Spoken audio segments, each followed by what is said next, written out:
The sun held dominion over the territory, a hard, white eye that baked the color from the sky and bleached the land to shades of ash and pale rust. It was the late 1870s, and the New Mexico desert, or perhaps it was Arizona, cared little for the lines men drew on maps. It was a land of heat, wind, and distance. The wind was the only thing that moved with purpose, carrying fine red dust that settled on everything, tasting of iron and eternity. Through this landscape, a scar of iron cut a straight, uncompromising line. The railroad, two parallel glints of steel that defied the curves of the earth, promising progress while consuming wood, water, and lives. A train, more freight than passenger, battered its way west.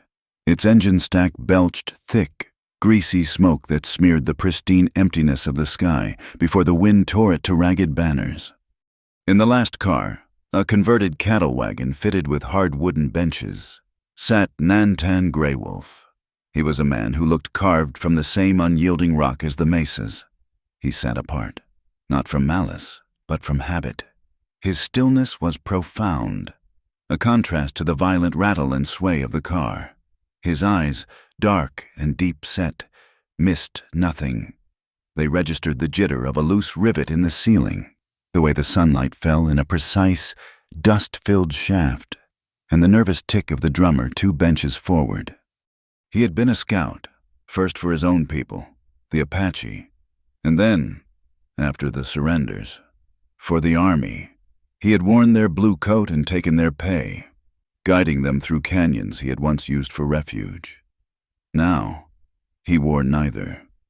He had shed the uniform, just as he had shed the warrior's path. He was 40, or perhaps 45. Time was measured differently now.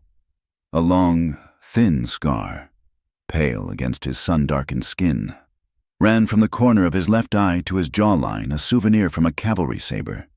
He wore his hair long, bound at the nape with a simple leather thong. Over his worn shirt hung a deerskin coat, supple and old, oiled against the weather.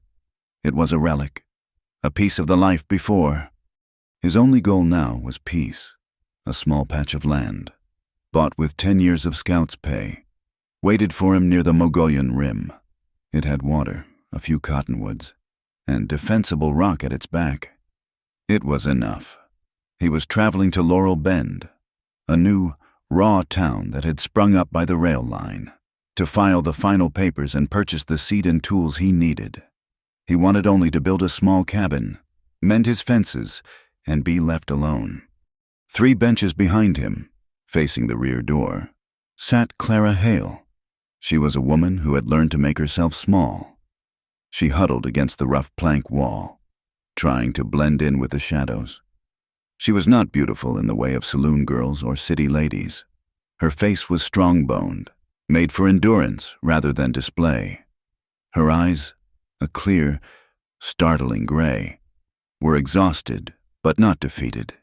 They held a fierce, practical light. She was perhaps 28, but the last 6 months had aged her in ways years could not. Clara was running. She clutched a small, battered canvas satchel on her lap. Her knuckles were white. Inside that bag, wrapped in her only spare chemise, was a thick leather-bound ledger. It was not hers. It belonged to Rufus Kincaid.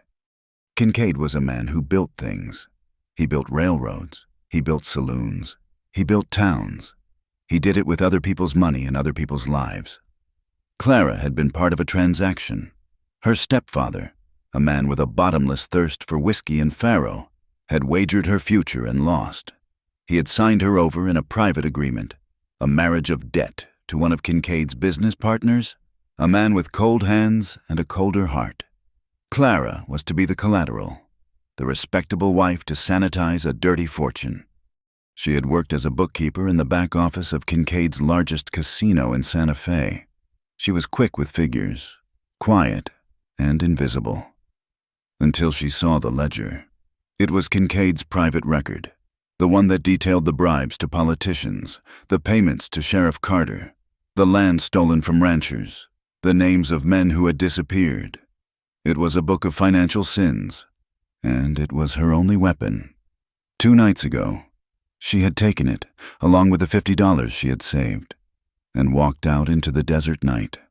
She knew Kincaid's reach was long. He owned men like Sheriff Carter, and he employed others who worked outside the law, like the Langdon brothers. The Langdons were 3 hired guns who did Kincaid's dirtiest work, men who would hunt her not for the ledger, but for the simple, brutal pleasure of the chase and the reward. She had to get to Fort Cienega. She had heard whispers that a traveling circuit judge, Abigail Stone, was holding court there. If she could get the ledger to the judge, she might not only save herself, but also the countless others whose names were cryptic entries in Kincaid's book. The train whistle screamed, a long, mournful sound that cut through the clatter. The train was slowing. Laurel Bend. The name meant nothing to her, just another stop on a journey defined by fear. Nantan felt the change in rhythm before he heard the whistle, the grinding of the brakes, the shift in vibration through the floorboards. He gathered himself without moving, his senses expanding. The air in the car felt thick, stale with the smell of unwashed bodies, cheap tobacco, and coal smoke. He saw the woman, Clara, press herself flatter against the wall. She had been on the train since Santa Fe, and she had not spoken, eaten, or slept, as far as he could tell. She watched the door, not like a passenger waiting to arrive, but like prey waiting for the trap to spring. The train groaned to a halt. Dust, kicked up by its stopping, immediately seeped through the cracks in the floor and walls, filling the air with a reddish haze. It was the dust of the territory, relentless, a fine grit that got into a man's food, his water, and his lungs. It was the law of the land, written in particles. Nantan stood. He moved with a liquid grace that seemed impossible in the cramped car.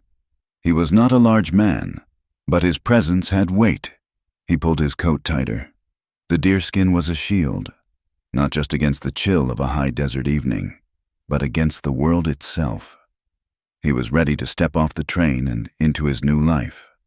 Clara's heart hammered against her ribs. This was the most dangerous moment. The stop? Men would get on, men would get off, faces would be scanned. She watched the door handle. It was her only focus. The door slid open with a heavy, wooden scrape.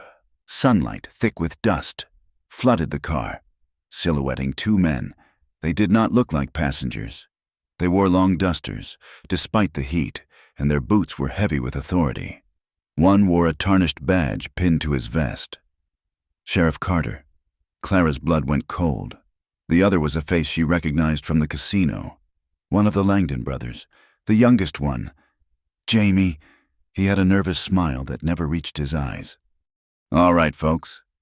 Carter's voice was a gravelly boom, meant to intimidate. "Just a routine check. We're looking for someone. A thief. A woman." His eyes swept the car.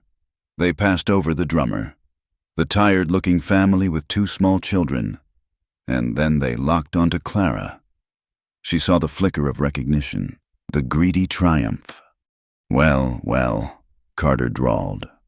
Stepping into the car, Jamie Langdon flanked him, his hand hovering near the pistol on his hip. "Look what we have here. Jamie, Miss Hale. Is it Mr.? Kincaid is powerful worried about you. He sent us to escort you back." Escort?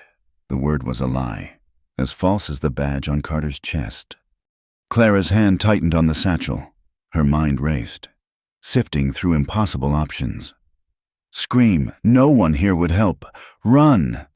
He was blocking the only door. Nantan Greywolf had his hand on the door jamb of the opposite exit, ready to swing down to the platform. He had heard the sheriff's words. He had seen the woman's terror.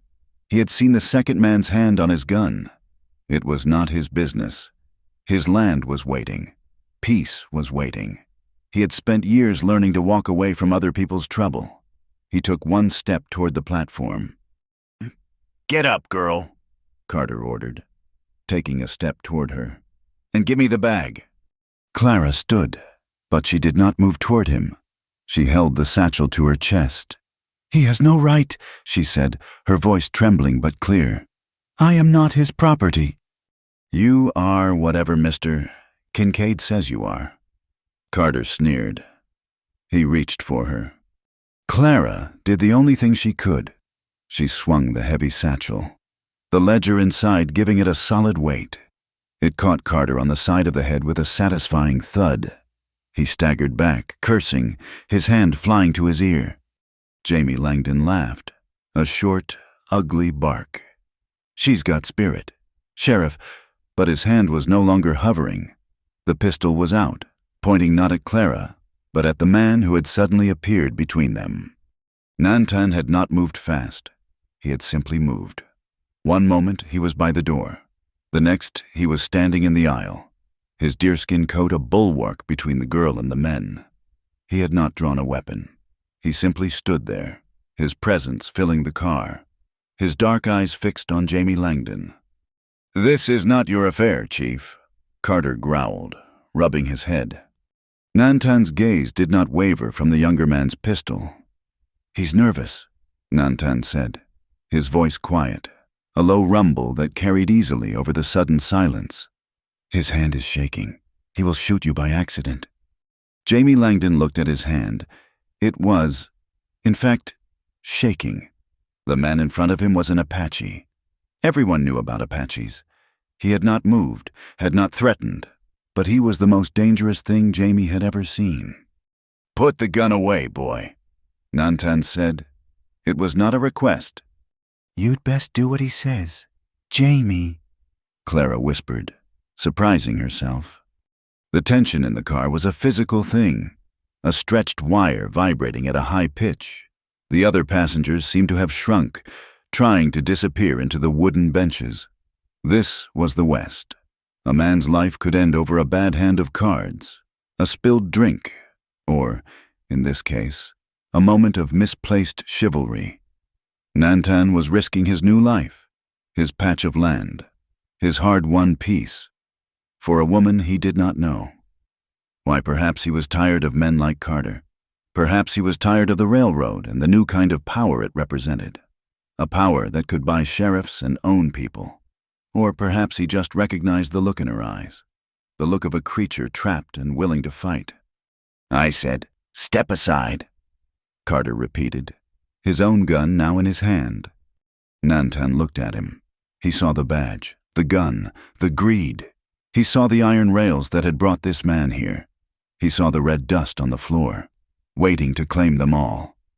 He had a choice. Freedom was a few steps away, on the platform of Laurel Bend, or it was here, in this cramped, dusty car, in the space between two drawn guns. He had thought freedom was a place. He was beginning to suspect it was an action. He did not move. He just watched and waited, his hand resting lightly on the worn deerskin of his coat. The coat was a promise of shelter, and Nantan Grey Wolf, though he did not know it, was a man who kept his promises.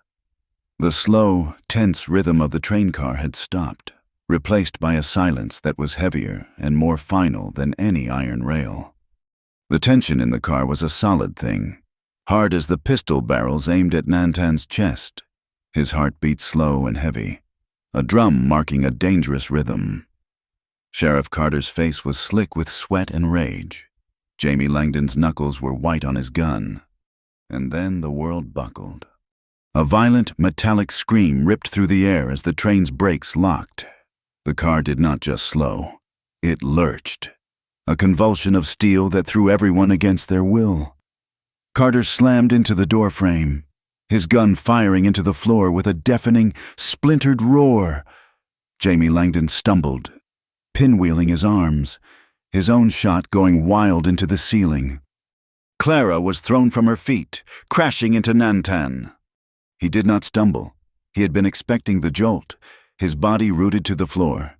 He caught her, his arms like steel bands, absorbing her momentum as the car screed and groaned. "She is in here," Carter roared, finding his balance and his voice. "Find her. She is in this car." His voice was a beacon for the other two. The far door slammed open. Two more men, these ones harder and meaner looking than Jamie, pushed inside. They were the rest of the Langdon gang, faces of casual brutality under their wide-brimmed hats. The standoff was over. The hunt had begun. Nantan acted without thought, a creature of pure instinct.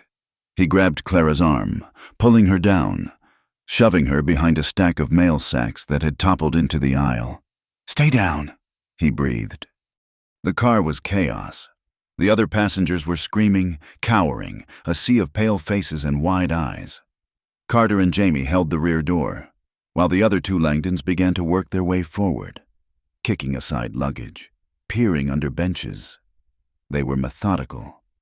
"Check him," one of them, a tall man with a tobacco-stained beard, grunted, gesturing with his rifle toward a cowering drummer. Nantan and Clara were exposed. The mail sacks gave them a moment. Nothing more. He pulled her deeper into the shadows between two benches, pressing his own body against the rough plank wall. He was a shadow himself, but she was not. Her pale skin, her dress, they were a beacon. The Langdons were getting closer. 10 feet, 8. Clara's breath was coming in short, terrified gasps. She looked at the broad, calm back of the man beside her. She saw the deerskin coat. It was a piece of the earth, a shield. Her voice was so quiet, it was barely a tremor in the air, lost in the screams and the rattle of the train. "May I shelter under your coat?" Nantan Grey Wolf did not turn his head. He did not speak. He simply, in one smooth, slow motion, unfastened the top toggle and lifted the right flap of his coat. Holding it open, it was an invitation. Clara did not hesitate. She pressed herself against his side, a desperate, cold bird seeking warmth, and burrowed her head and shoulders under the heavy hide. She was instantly enveloped in darkness, the scent of wood smoke, oiled leather, and the clean, wild scent of the man himself. She clutched her satchel to her chest, her face pressed hard against his ribs. She could feel the slow, steady beat of his heart against her cheek. It was the calmest thing in her world. A heavy boot stopped right in front of them. "What about this one?" It was Jamie Langdon's voice. "What about him?" a new voice said. A train guard, carrying a lantern, had joined the search. "Just an old engine sleeping it off. He's been there since Santa Fe." Nantan remained utterly still, his eyes closed. He looked like a man carved from dark wood, his breathing so shallow it was invisible. The deerskin coat covered him, and the woman now fused to his side, making them one single, uninteresting shape. Clara, inside her dark, warm shelter, felt a tremor run through Nantan's body. He was not asleep. He was a tightly coiled spring. "I do not like it," Jamie muttered. The train guard, a tired man with a gray mustache, leaned in. His lantern light washed over Nantan's face, then traveled down the coat. Clara's eyes, a sliver of gray in the darkness, saw the guard's gaze flicker. His eyes met hers for one infinitesimal second. He saw her. He saw the terror, the plea. He saw the ledger clutched in her hand. His expression did not change. He straightened up, his voice flat with boredom. "He is nothing. The girl ain't here. She must have jumped back at the siding." He nudged Nantan's boot with his own. "Wake up, Chief. We are almost to Laurel Bend." Nantan did not stir. "See nothing," the guard said, turning away. "Let us check the baggage car again. She is probably in a crate." The Langdon with the beard spat a stream of tobacco juice. "This is a waste of time. Kincaid said she was on this train." "Then she got off," the guard insisted, his voice rising just enough to carry, "I told you, I checked every car." Suddenly, a high, thin whistle sounded, 3 sharp blasts from the engine up front. Carter, still at the door, cursed. "That is the signal. We are at the trestle. She is not here. Kincaid's men are waiting on the other side. She must have known." The train began to slow again, a heavy, grinding protest of metal on metal. Through the gaps in the floorboards, Clara could see the ground start to fall away. replaced by the dark, rushing glitter of water far below. The bridge. The guard's lie had worked. The Langdons were moving, stampeding back toward the door, convinced their quarry was elsewhere. "They are waiting for us," Nantan's voice rumbled, so low it was felt more than heard. His chest vibrated against Clara's cheek. The signal was not for them. It was for us. Clara pulled her head from the coat. "What?" "They know we are on the train. The guard lied to keep them calm. They are stopping the train on the bridge. We will be trapped." He was looking at the opposite door, the one that opened onto the rocky embankment before the gorge. The train was moving painfully slow. A man could walk faster. "We have to go," he said. It was not a question. He stood, pulling her with him. The movement was so sudden, so fluid, that the Langdons, who were arguing by the far door, did not even notice. "Now," he commanded. He half-dragged, half-carried her to the side door and shoved it open. The wind hit them, a hot, gritty blast. Below, the ground was not ground at all, but a steep slope of gray, broken rock and cactus, falling away into the shadow of the coming gorge. "They will see us," Clara cried. "They are looking for you on the bridge," Nantan said. He wrapped one arm around her waist, pulling her tight against his side. "Tuck your head. Do not fight the fall." And then he jumped, pulling her with him into the void. They did not fall. They tumbled. It was a brutal, shredding avalanche of gravel, pain, and thorns. Clara screamed as the rocks tore at her, ripping her dress, her skin. Nantan held on to her, twisting his body to take the worst of the impact. His deerskin coat, which had been her shelter, was now her shield, its tough hide scraping over rock that would have flayed her. They slid, rolled, and bounced for what felt like an eternity, crashing through brittle creosote bushes and clumps of prickly pear. They came to a stop at the bottom of the embankment, in a cloud of red dust. Just as the train thundered slowly onto the wooden trestle above them. For a moment, there was only silence, broken by Clara's ragged, sobbing breaths and the distant clack-clack-clack of the train. Nantan let her go. He was on his hands and knees, breathing hard. His face was streaked with dust and a dark line of blood from a cut on his temple. He looked up at the train, a black silhouette against the deepening twilight. Figures were moving on the bridge. Men with rifles, silhouetted, waiting. "We must move," he grunted, pushing himself to his feet. Clara tried to stand, but a sharp, white-hot pain shot through her ankle. She cried out, falling back. "I cannot. My leg. I think it is broken." He was at her side in an instant. He knelt, his hands surprisingly gentle as they ran down her calf to her ankle. She winced as he touched the spot. "It is not broken," he said, his voice flat. "But you have sprained it. Badly." Shouts echoed from the bridge above. They had been seen. Nantan scanned the landscape. It was desolate, nothing but rock and scrub. But his eyes saw what hers did not, a shadow line, a dip in the earth, the faint outline of a dry riverbed, a wash. He scooped her up as if she weighed nothing, settling her against his chest. Clara locked her arms around his neck, her face buried in the hollow of his shoulder. He began to run. It was not a sprint, but a ground-eating, relentless lope. He moved over the uneven, treacherous ground without hesitation, his moccasined feet finding purchase where her boots would have slipped. He ran toward the shadow, the dry wash, plunging into it as the first rifle shot cracked from the bridge. The bullet whined harmlessly over their heads, biting into the rock 50 yards away. He did not stop. He ran down the winding, sandy bed of the wash, using the high, crumbling banks as cover. He ran until the sounds of the train and the shouts of the men were lost to the wind.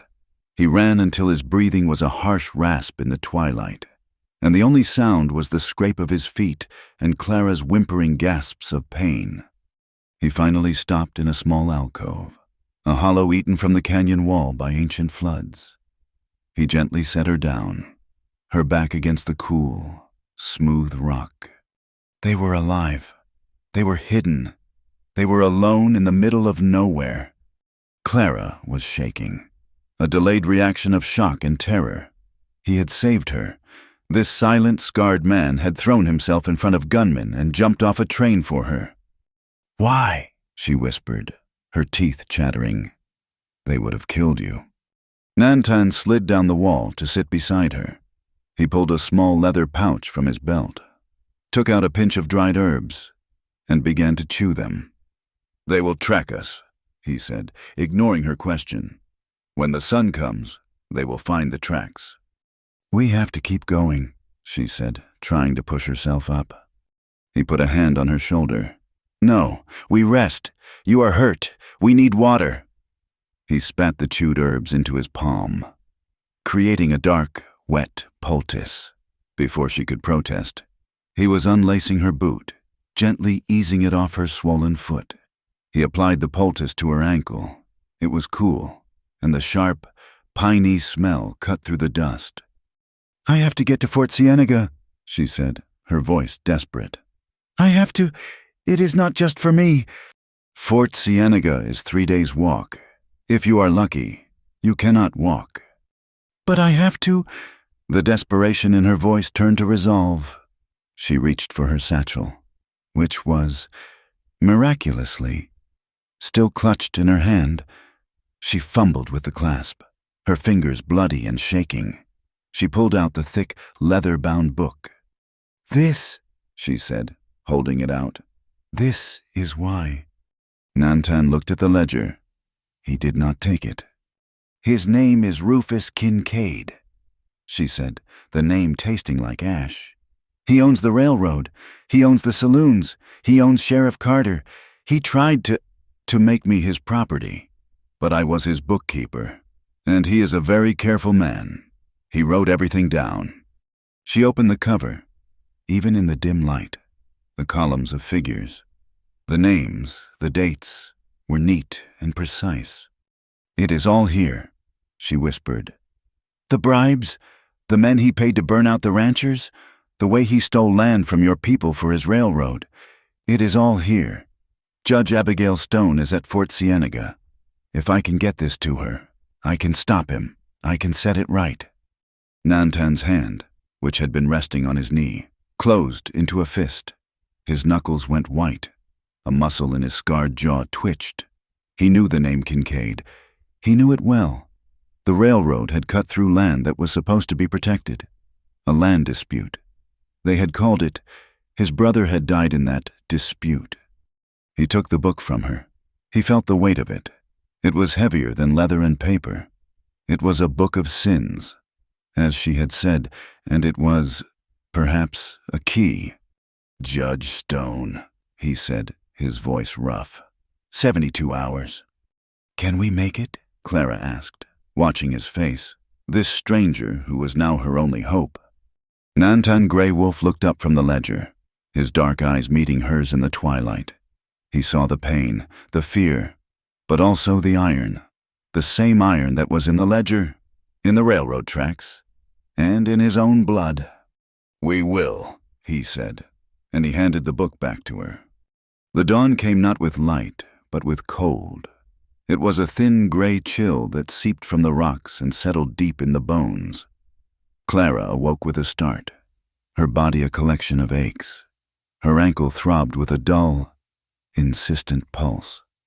For a moment, she was back in the Santa Fe office, the scent of stale cigar smoke and spilled whiskey in her nose. Then she felt the grit on her face, the hardness of the rock at her back, and it all came rushing in. The train, the jump, the fall. She was in the dry arroyo, the hollow of rock where he had set her down. He was gone. A knot of pure, cold panic seized her. He had left her. Of course he had. Why would he not? She was a white woman, a burden, a danger. He had taken on her trouble, but in the light of day, he had thought better of it. She was alone, with a useless ankle, miles from water, and hunted. Then she saw him. He was not gone. He was 20 yards away, at the mouth of the alcove, standing on a small rocky outcrop. He was a silhouette against the pale, emerging sky, as still as the cactus beside him. He was watching the back trail, the way they had come. He turned his head, sensing her movement. He showed no surprise, no greeting.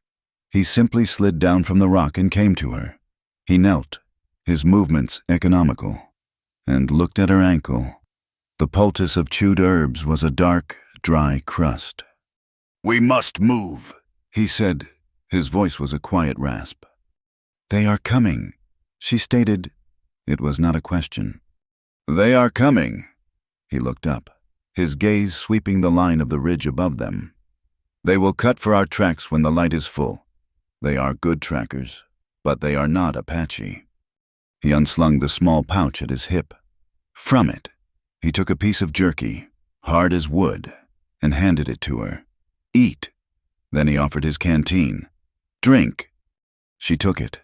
The water was lukewarm, metallic, and there was agonizingly little of it. She took one small, painful swallow and tried to hand it back. "Drink," he insisted. She drank again, a larger swallow this time, and the water seemed to sizzle on her dry tongue. When she handed it to him, he did not drink. He screwed the cap back on and looped it over his shoulder. He had given her the last of it. This simple act confused her. The stories she had heard, the warnings from her childhood, painted men like him as savages, brutal, without kindness. Yet this man had sheltered her, saved her, and now given her his last water, all without a word of softness. He was a warrior, a red man, and she was terrified of him, even as she clung to him for life. He saw the doubt in her eyes, the fear that was not just of the men hunting them, but of him. He had seen that look before, in the eyes of settlers, soldiers, even the women in the towns he had passed through. It always built a wall between them. He ignored it. He looked at her hands, which were scraped raw from the fall, the knuckles bloody. He took a small, clean strip of cotton cloth from his pouch, tore it in two, and began to wordlessly, carefully, wrap her bleeding hands. His fingers were rough, calloused, but his touch was precise, almost gentle. He did not tie it too tight. "Can you walk?" he asked. I must," she said. He helped her up. The moment her foot touched the sand, a white-hot spike of pain shot up her leg. She cried out, collapsing against him. "No," he said, his voice flat. He looked around the arroyo, his eyes narrowed, calculating. The walls were steep. The sun was rising. They were in a trap. "They will be in this wash in 1 hour," he said. "We must not be here." He looked up at the ridge again.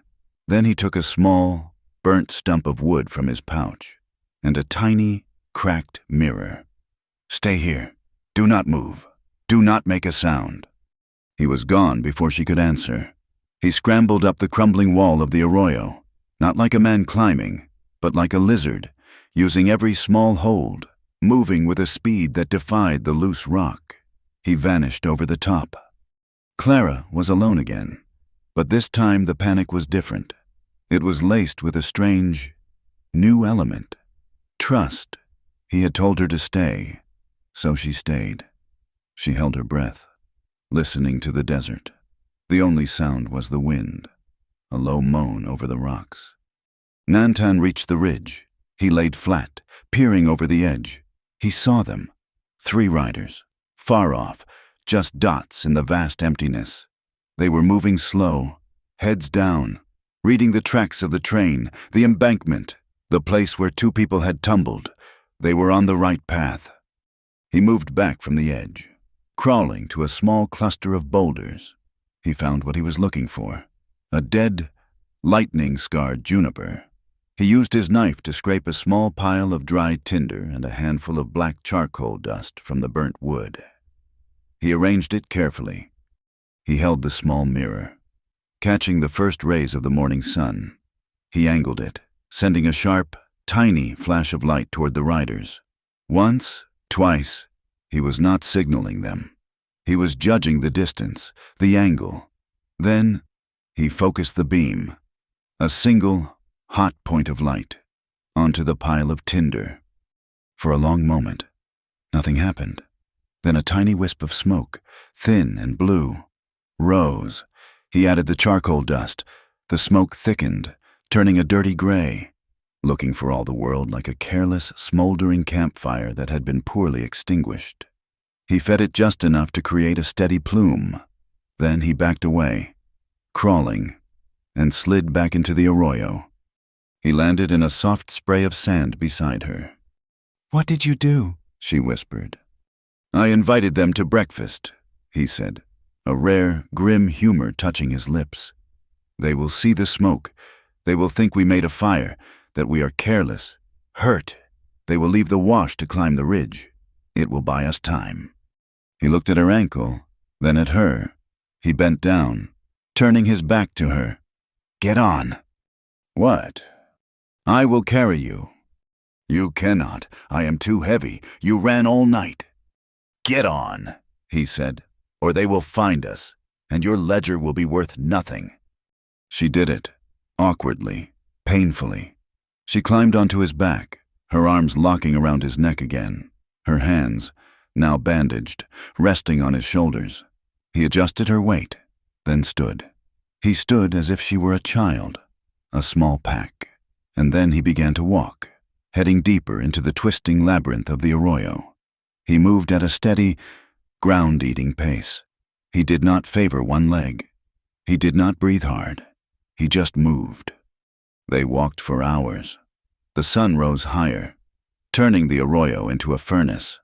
The rock walls reflected the heat, and the sand shimmered. Clara felt her head grow light, her lips crack. Nantan just walked. He kept to the shadows when he could, and when he had to cross a patch of sunlight, he moved faster. He walked until Clara lost all track of time, drifting in a hot, painful haze. The only reality, the steady rhythm of his body, the scent of his deerskin coat, and the faint, intricate beadwork on the single feather tied into his long braid. It was a hawk feather, red-tailed, old but clean. It seemed to be his only ornament. Finally, when Clara thought she would faint from the heat and the rocking motion, he stopped. They were at a place where the arroyo walls fell away, opening onto a vast, flat plain of scrub and baked earth. In the distance, almost invisible, was a small, crumbling adobe structure. It looked abandoned. "Water," he said. He set her down gently, leaning her against the wall of the wash. "Wait here." He walked out into the open, toward the adobe ruin. It was a terrible risk. He was exposed, a clear target. Clara watched, her heart in her throat.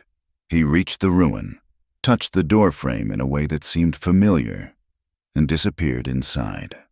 A minute later, he reappeared, not alone. An old man, his face a map of wrinkles, stepped out with him. He was a vaquero, wearing worn leather chaps and a low-crowned hat. He saw Nantan, and his face broke into a gap-toothed grin. "Nantan, hijo," the old man boomed, his voice like gravel. "I thought you were dead. Again." He embraced Nantan, clapping him on the back.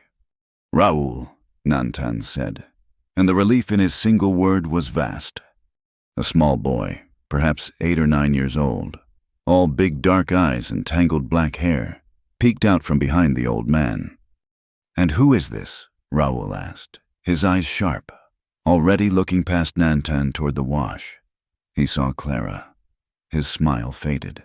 "You have brought trouble." "I have," Nantan agreed. Raul Ortega sighed, a sound of long practice. "Then you had best bring it inside, out of the sun." He looked at the boy. "Tom, go, get the silla, the carrying chair. The lady is hurt." The boy, Tom, darted back inside, a silent, quick shadow. Raul and Nantan walked back to Clara. Nantan lifted her, and with Raul's help, they got her out of the wash and into the cool, dark interior of the adobe. It was not a ruin. It was a home. It was sparse, but clean. A fire smoldered in the corner, and the smell of coffee and beans filled the air. Tom returned with a chair made of wood and rawhide. They settled her into it. The boy stared at her, his curiosity winning out over his shyness. He was an orphan. Clara saw it in his eyes, the same lost, watchful look she saw in her own mirror. Raoul handed her a dipper of water. It was the sweetest, coldest water she had ever tasted. "Drink, chica." While she drank, Raoul and Nantan spoke in low, rapid voices, a mix of Spanish and English. "Kincaid," Raoul said, and he spat on the dirt floor. "That Diablo, he has the whole territory in his pocket." "He has men," Nantan said. "3 of them, the Langdon brothers. And Carter, the pig. They were in Laurel Bend this morning. They put a price on her head, $500. Alive. They say she is a thief." Raoul glanced at Clara. "She does not look like a thief." "She is not," Nantan said. "They have men on the road to Fort Cienega." Raoul continued, his voice grim.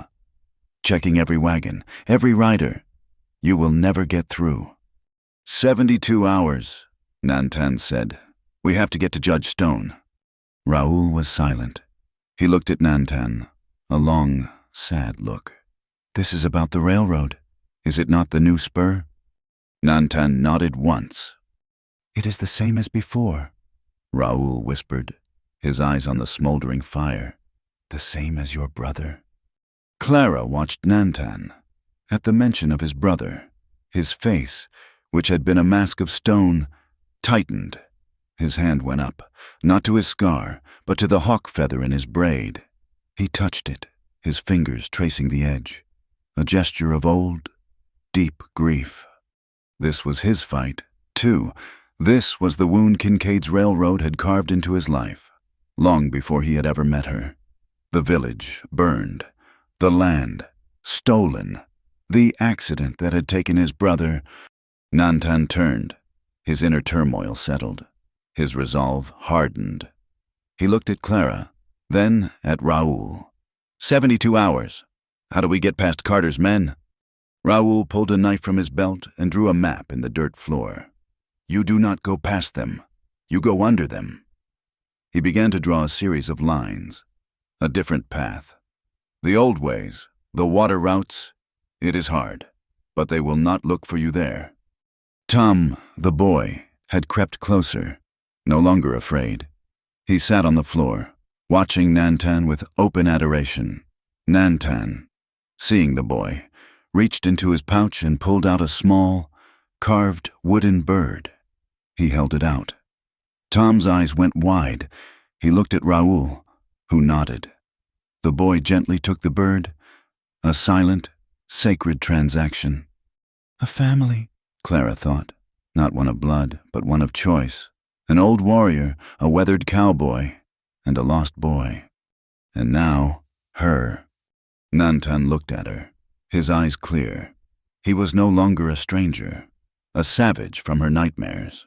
He was a man with a past, with a grief as deep as her own fear. He had given her water. He had bandaged her hands. He had shielded her from the wind. He had done it all without asking for a thing. The 72-hour clock had started. The board was set, and Nantan Greywolf, the man who had only wanted peace, was preparing for war. Raoul's adobe was a temporary reprieve, a drink of water and a day-long fire. But it could not be a home. They left before the moon was high, 4 shadows slipping away from the false security of the small, dark building. Raoul had procured a mule, old and sway-backed but sure-footed. For Clara, her ankle, tightly wrapped, was still a throbbing agony, but the poultice and the rest had taken the white-hot edge off.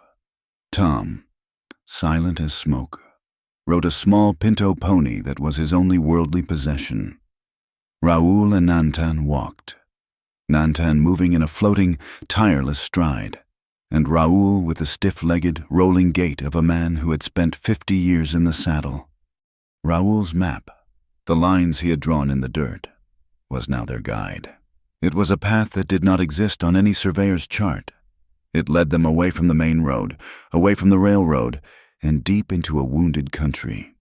They traveled through the night, a silent procession under a hard glitter of stars. They passed the skeletons of ranches, burned out, their chimneys standing like lonely tombstones. They crossed the angry red scar of Kincaid's new railway, the tracks ending abruptly in a pile of ties and discarded spikes, as if the land itself had finally refused to let it go further. They navigated deep, dry ditches dug for irrigation, now just traps for the wind. The land was hostile.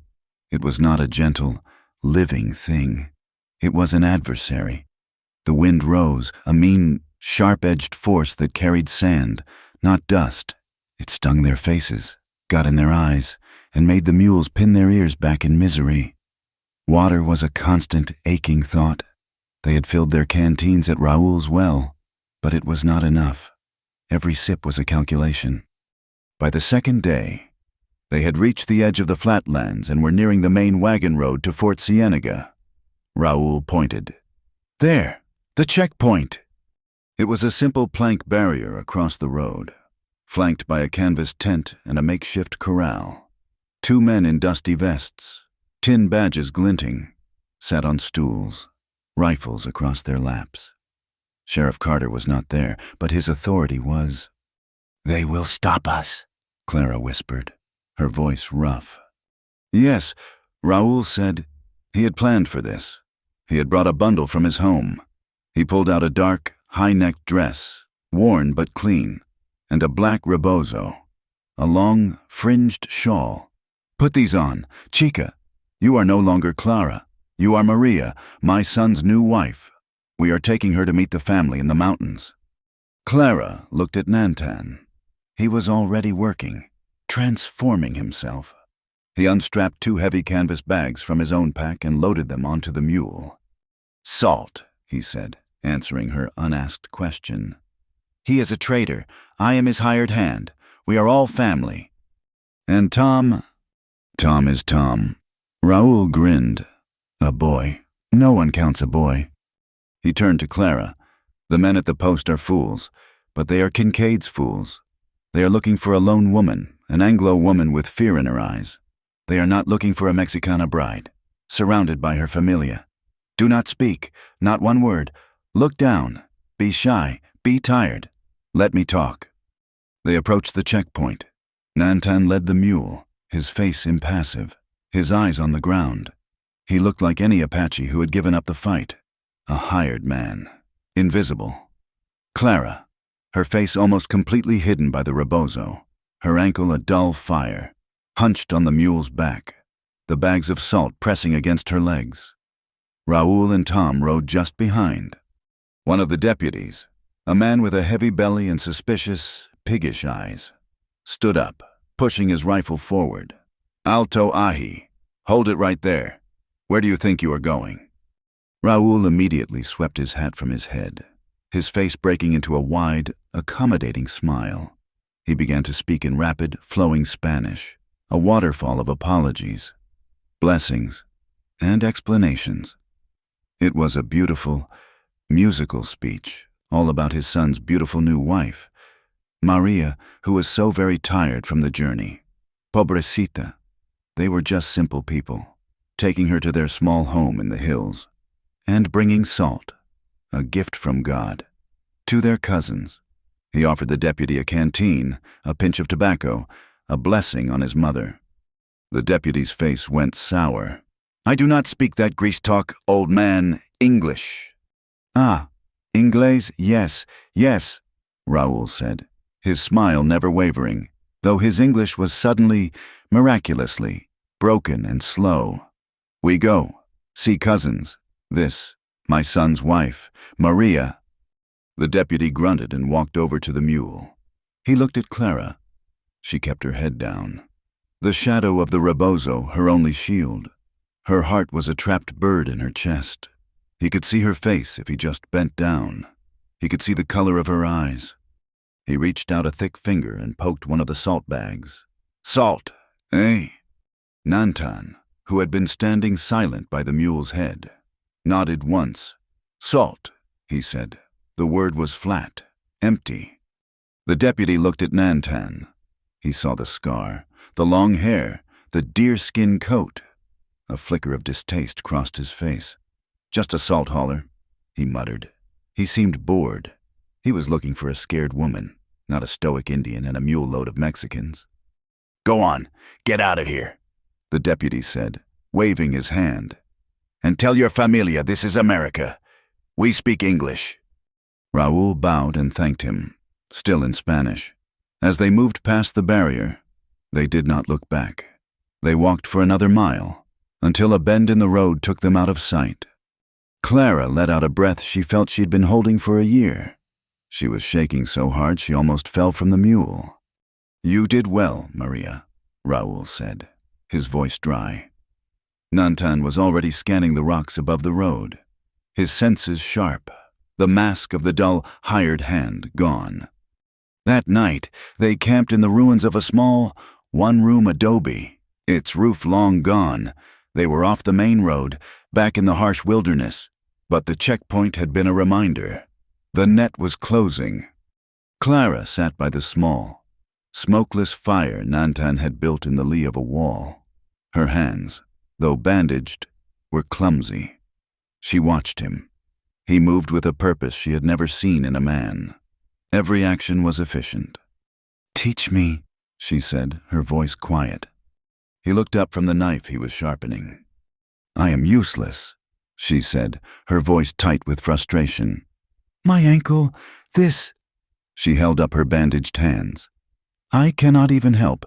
If they find us, I will be a burden. Teach me something, anything." He stopped sharpening. He looked at her, his gaze level, assessing. He saw the iron in her, the same will that had made her take the ledger and run. He nodded. He picked up a short length of rope they used to tether the mule. He held it out. A good knot is a good friend. It holds when you pull, it releases when you ask. He showed her a taut line hitch, his calloused fingers moving with practiced grace. "This one holds fast. You can use it for a shelter, a tether. Watch again." She watched. She tried. Her fingers fumbled. He did not get impatient. He simply undid her clumsy attempt and showed her again.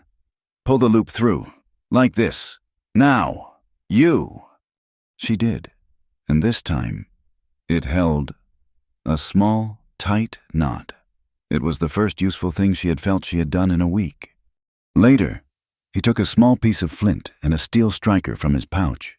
He showed her how to hold the dry tinder, how to strike the spark just so, how to breathe on the small ember to give it life. She tried and failed, the sparks dying. "Again," he said. She tried again. A tiny ember caught. She blew, too hard, and it went out, gently. He said, like a whisper. She tried again. The spark caught. She cupped it, blowing gently, as if she were whispering a secret to it. A tiny flame licked up, bright and defiant. She had made fire, a small, fierce pride.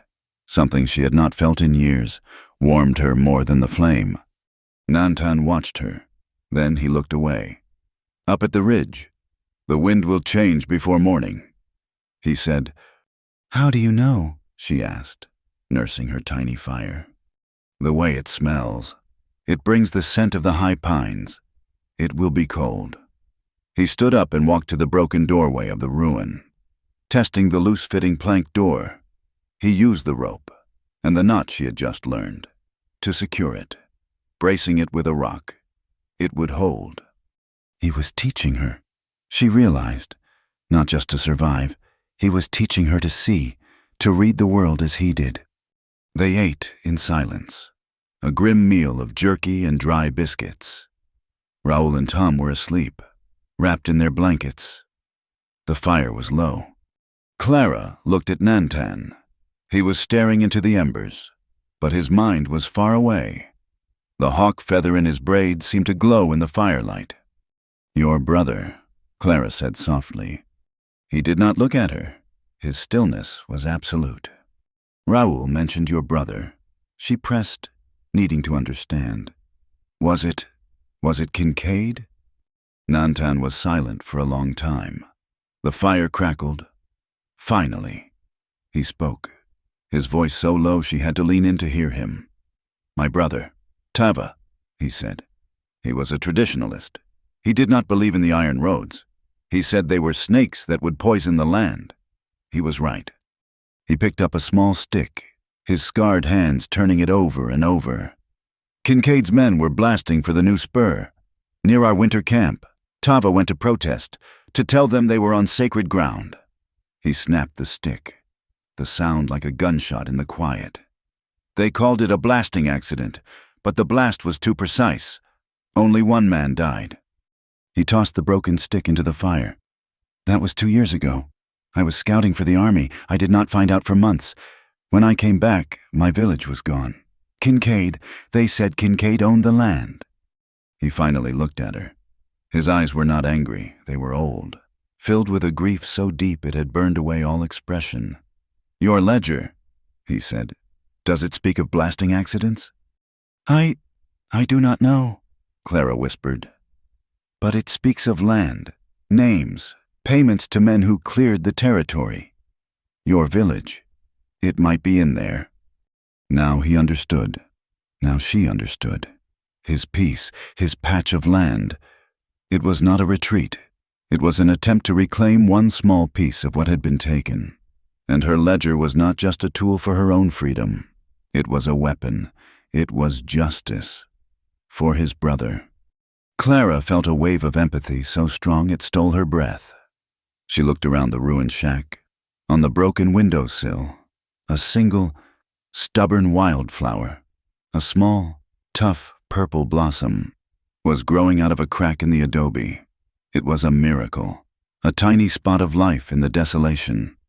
She reached over, her movement stiff, and plucked it. She held it for a moment. Then, without thinking, she set it down on the sill of the ruined wall, a small, quiet offering. Later, as she was drifting into an exhausted sleep, she saw him through her half-closed eyelids. He was sitting by the dying fire. He looked at the small flower for a long time. Then he picked it up.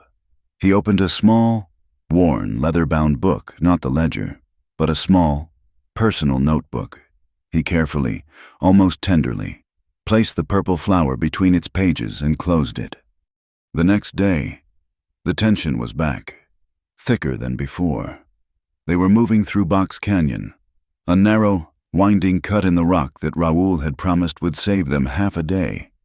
The walls were sheer, 100 feet high, and the canyon floor was barely 20 feet wide. It was a perfect place for an ambush. Nantan was on foot, 50 yards ahead, his rifle in his hands. He moved from shadow to shadow, his eyes on the rocks above. Raoul, Clara, and Tom followed on the animals, their hoofbeats muffled by the sand. Nantan stopped. He held up a hand. The column halted. Tom, his boyish energy finally getting the better of him, had been watching a bright green lizard skittering up the canyon wall. He had not been watching the path. He took one more step, eager to get a better look. "Tom, no!" Clara screamed. She had seen it, because Nantan had been teaching her to see. She had not been looking at the lizard. She had been looking at the shadows, the way he did. She saw the glint of thin, deadly metal, a wire stretched taut across the path, barely an inch above the sand. Tom's foot was in the air, about to come down. Clara did not think.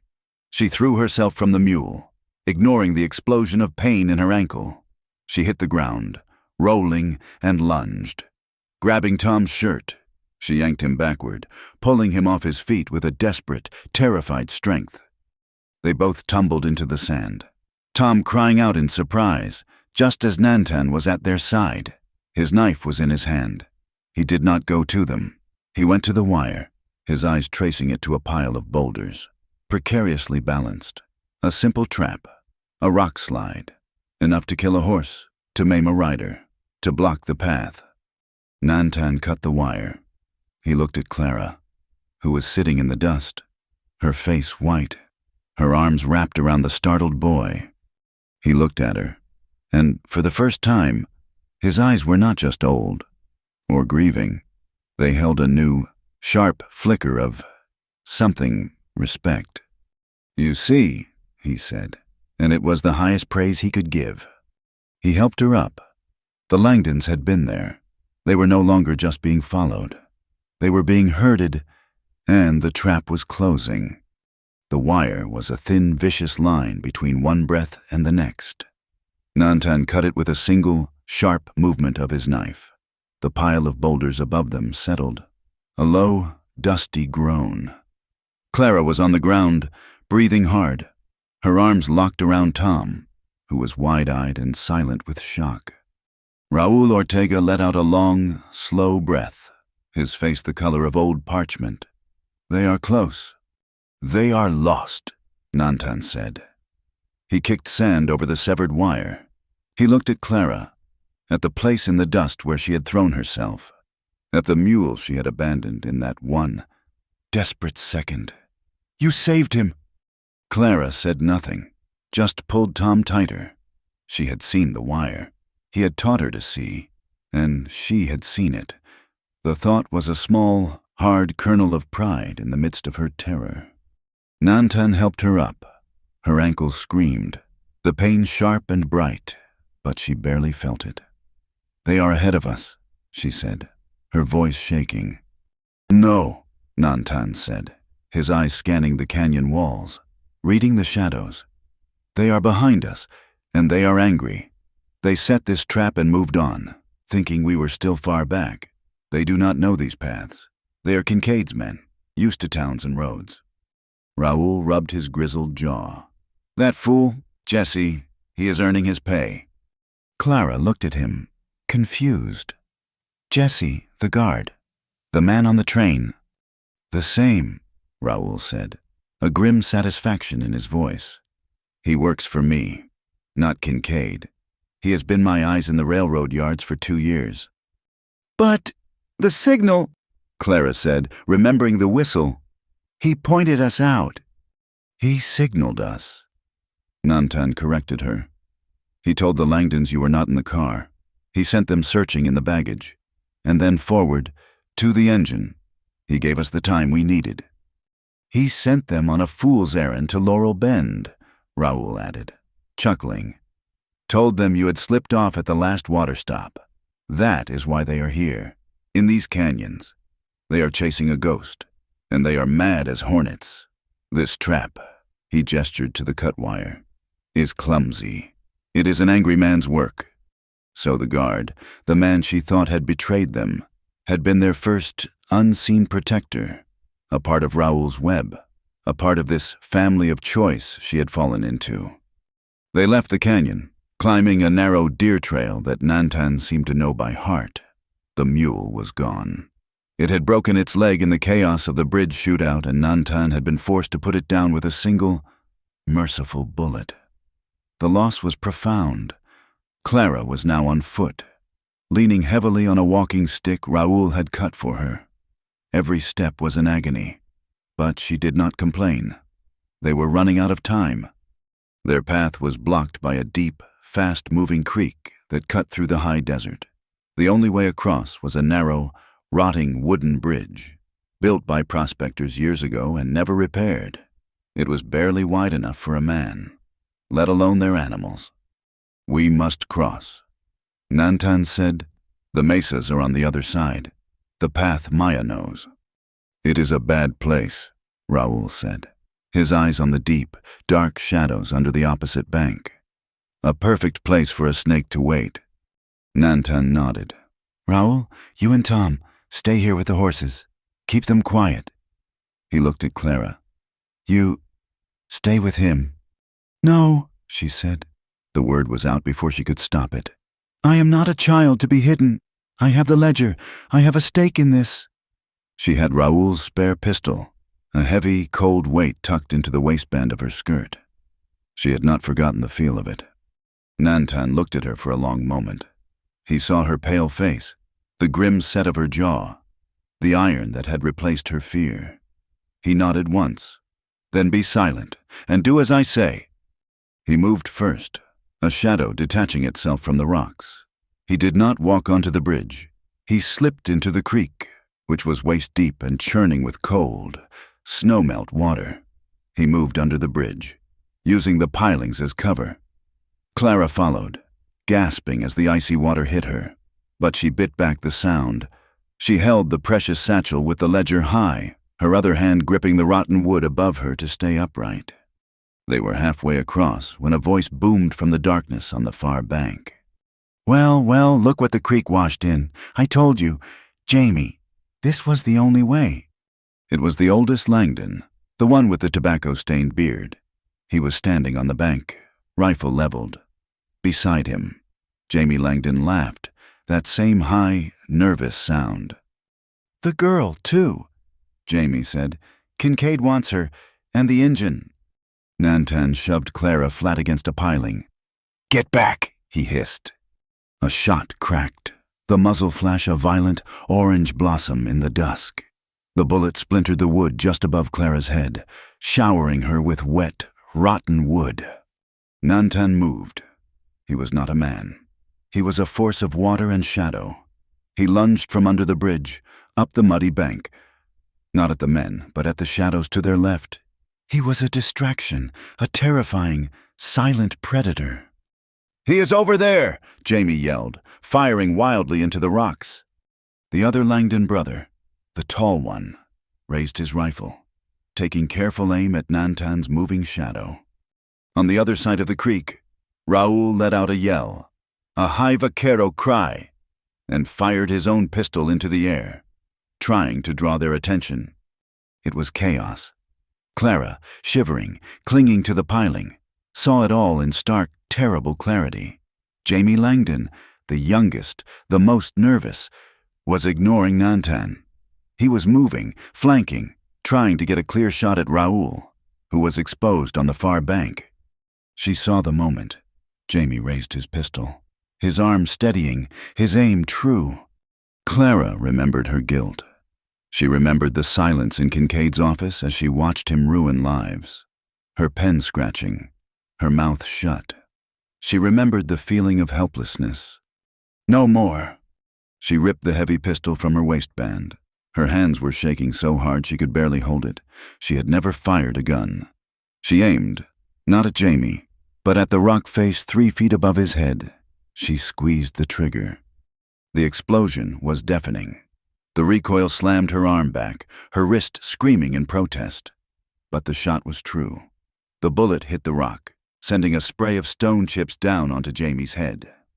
"Get back!" she screamed, her voice a raw, broken thing. Jamie yelped, diving for cover, his shot going wild into the creek. The distraction was all Nantan needed. Nantan was not a killer. Not anymore. He fired one shot, not at a man. At the tether holding the Langdons' 3 horses. The bullet sang. The rope snapped.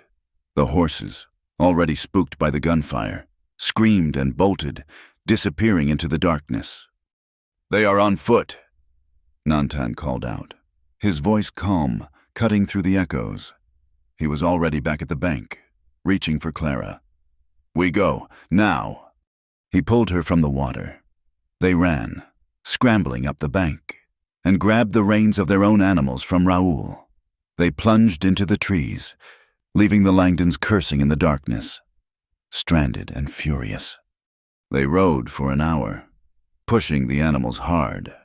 Before Nantan finally called a halt, they were deep in a stand of high pines, the air cold and sharp. Clara slid from her horse, her entire body shaking, not from the cold, but from the adrenaline, the terror, the act. She had fired. She had taken a side. She sank to the ground, her head in her hands. I, she stammered. Nantan knelt in front of her. He did not touch her. He just waited. "I almost shot him," she whispered, the horror of it settling on her.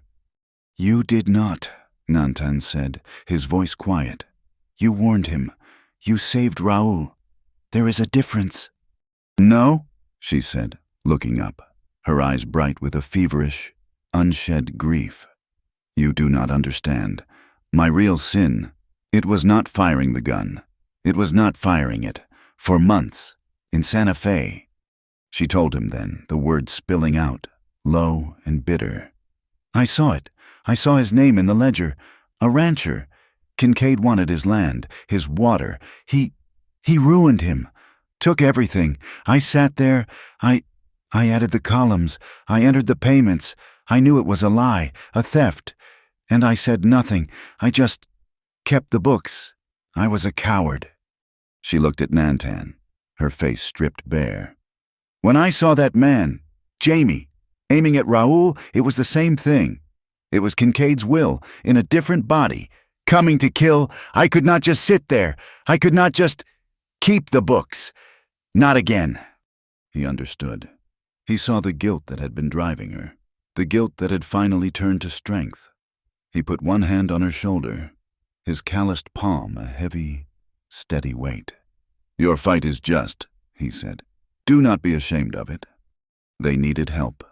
Clara's ankle was swollen to twice its size, the icy water having done it no favors.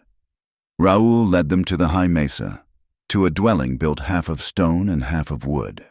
Tucked into the lee of a massive granite boulder, a woman emerged, tall and straight, her hair parted in the middle and bound in 2 long braids. She was Nantan's age, her face unlined but stern. She looked at Nantan, then at the rest of them, her eyes sharp. You bring soldiers trouble. Nantan Grey Wolf, she said, her voice like the wind over rock. This is not soldiers' trouble, Maya. Nantan said, this is Kincaid's trouble. The woman is hurt, and we have a child. The woman, Maya too dear, looked at Tom, who hid behind Raoul's legs. Her expression softened. Just a fraction. Bring them in. The wind is cold. She was a healer. She examined Clara's ankle with hands that were firm, knowing, and impersonal. She clicked her tongue. You walked on this. You are a fool. She set a pot of dark herbs to simmer over her fire. And a brave one. She treated the ankle, her poultice warm and strong-smelling, and bound it tightly. You must rest. For one night, the Langdon men are down in the canyons. Like ants in a bottle. They are lost. Nantan and Raoul spoke with her, maps drawn on the floor. The old path, Maya said, pointing. It goes through the split rock. It is a hard path, but it will take a day off your journey. It will put you on the far side of the fort, away from Carter's men. That night, they slept in a small, empty wickiup Maya used for storage. The wind on the mesa was a living thing, a screaming, icy monster that clawed at the small shelter. Clara, wrapped in her thin blanket, was shivering. A deep, bone-rattling cold she could not stop. Nantan was sitting guard by the door, a motionless silhouette in his deerskin coat. He heard her teeth chattering. He did not speak. He did not look at her. He simply moved, sitting with his back against the wall. And, just as he had on the train, he lifted the flap of his coat. The invitation was silent. This time it was not panic that made her move. It was a cold, deep need. She left her blanket and slid beside him, huddling under the heavy, warm hide. He wrapped his arm around her, pulling her close against his side, and drew the coat around them both. It was not a lover's embrace. It was something older, more essential. It was shelter. It was pure, simple warmth. She was pressed against his solid, unmoving side. She could smell the wood smoke on his skin, the leather, the faint, clean scent of the pines. She could feel his heart, beating slow and steady under her ear. The wind howled. A loose wooden shutter on the wickiup's small window rattled. A sharp, annoying sound. Tap, tap, tap. Clara, half asleep, tensed at the noise. Nantan, his arm still around her, reached out with his free hand. He took a long, leather thong from his pouch. In the darkness, his fingers moving by feel, he threaded it through a hole in the shutter and, with a few deft motions, tied the knot, the taut-line hitch, the knot he had taught her. He pulled it tight, and the rattling stopped. The shelter was secure. The storm was locked outside. Clara held against the steady beat of his heart. Finally, deeply, slept. The path Maya Two Deer had shown them was not a path. It was a memory, a scar on the land that only she and Nantan could read. They moved through the split rock, a jagged cut in the earth so narrow they had to lead the horses single file, the rock walls scraping their stirrups. Clara's ankle was a universe of pain, a constant, fiery reminder of her weakness. But she did not slow them. She had learned to move with the pain, to accept it as a new, unwelcome part of herself. They had less than 48 hours. The knowledge sat on them like the oppressive, heat-heavy sky. They rode hard, Nantan pushing them, his face a mask of iron. He was no longer just a guide. He was a man on a mission. His brother's name a silent chant in the rhythm of his horse's gait. They saw Fort Cienega at midday on the third day. It was not a grand fortress. It was a dusty, wind-scarred collection of adobe buildings and a log palisade, huddled around a parade ground that was little more than a patch of hard-baked dirt. A large, stained canvas banner, snapping in the wind, proclaimed it the temporary seat of the 3rd District Circuit Court. And the entire town of Laurel Bend, it seemed, had come to watch. The plaza was thick with people. Miners, ranchers in their Sunday best, gaunt-faced farmers, saloon girls, and a silent, watchful contingent of displaced Apache and Mexican families who stood at the edges, their dark eyes missing nothing. This was not a trial. It was a spectacle. Raoul touched Nantan's arm. "Look, the wolves are at the door." Nantan's gaze followed Raoul's. At the entrance to the largest building, the adjutant's office, stood Sheriff Carter. He was not wearing his trail dust. He was clean, his badge polished, his gun belt oiled.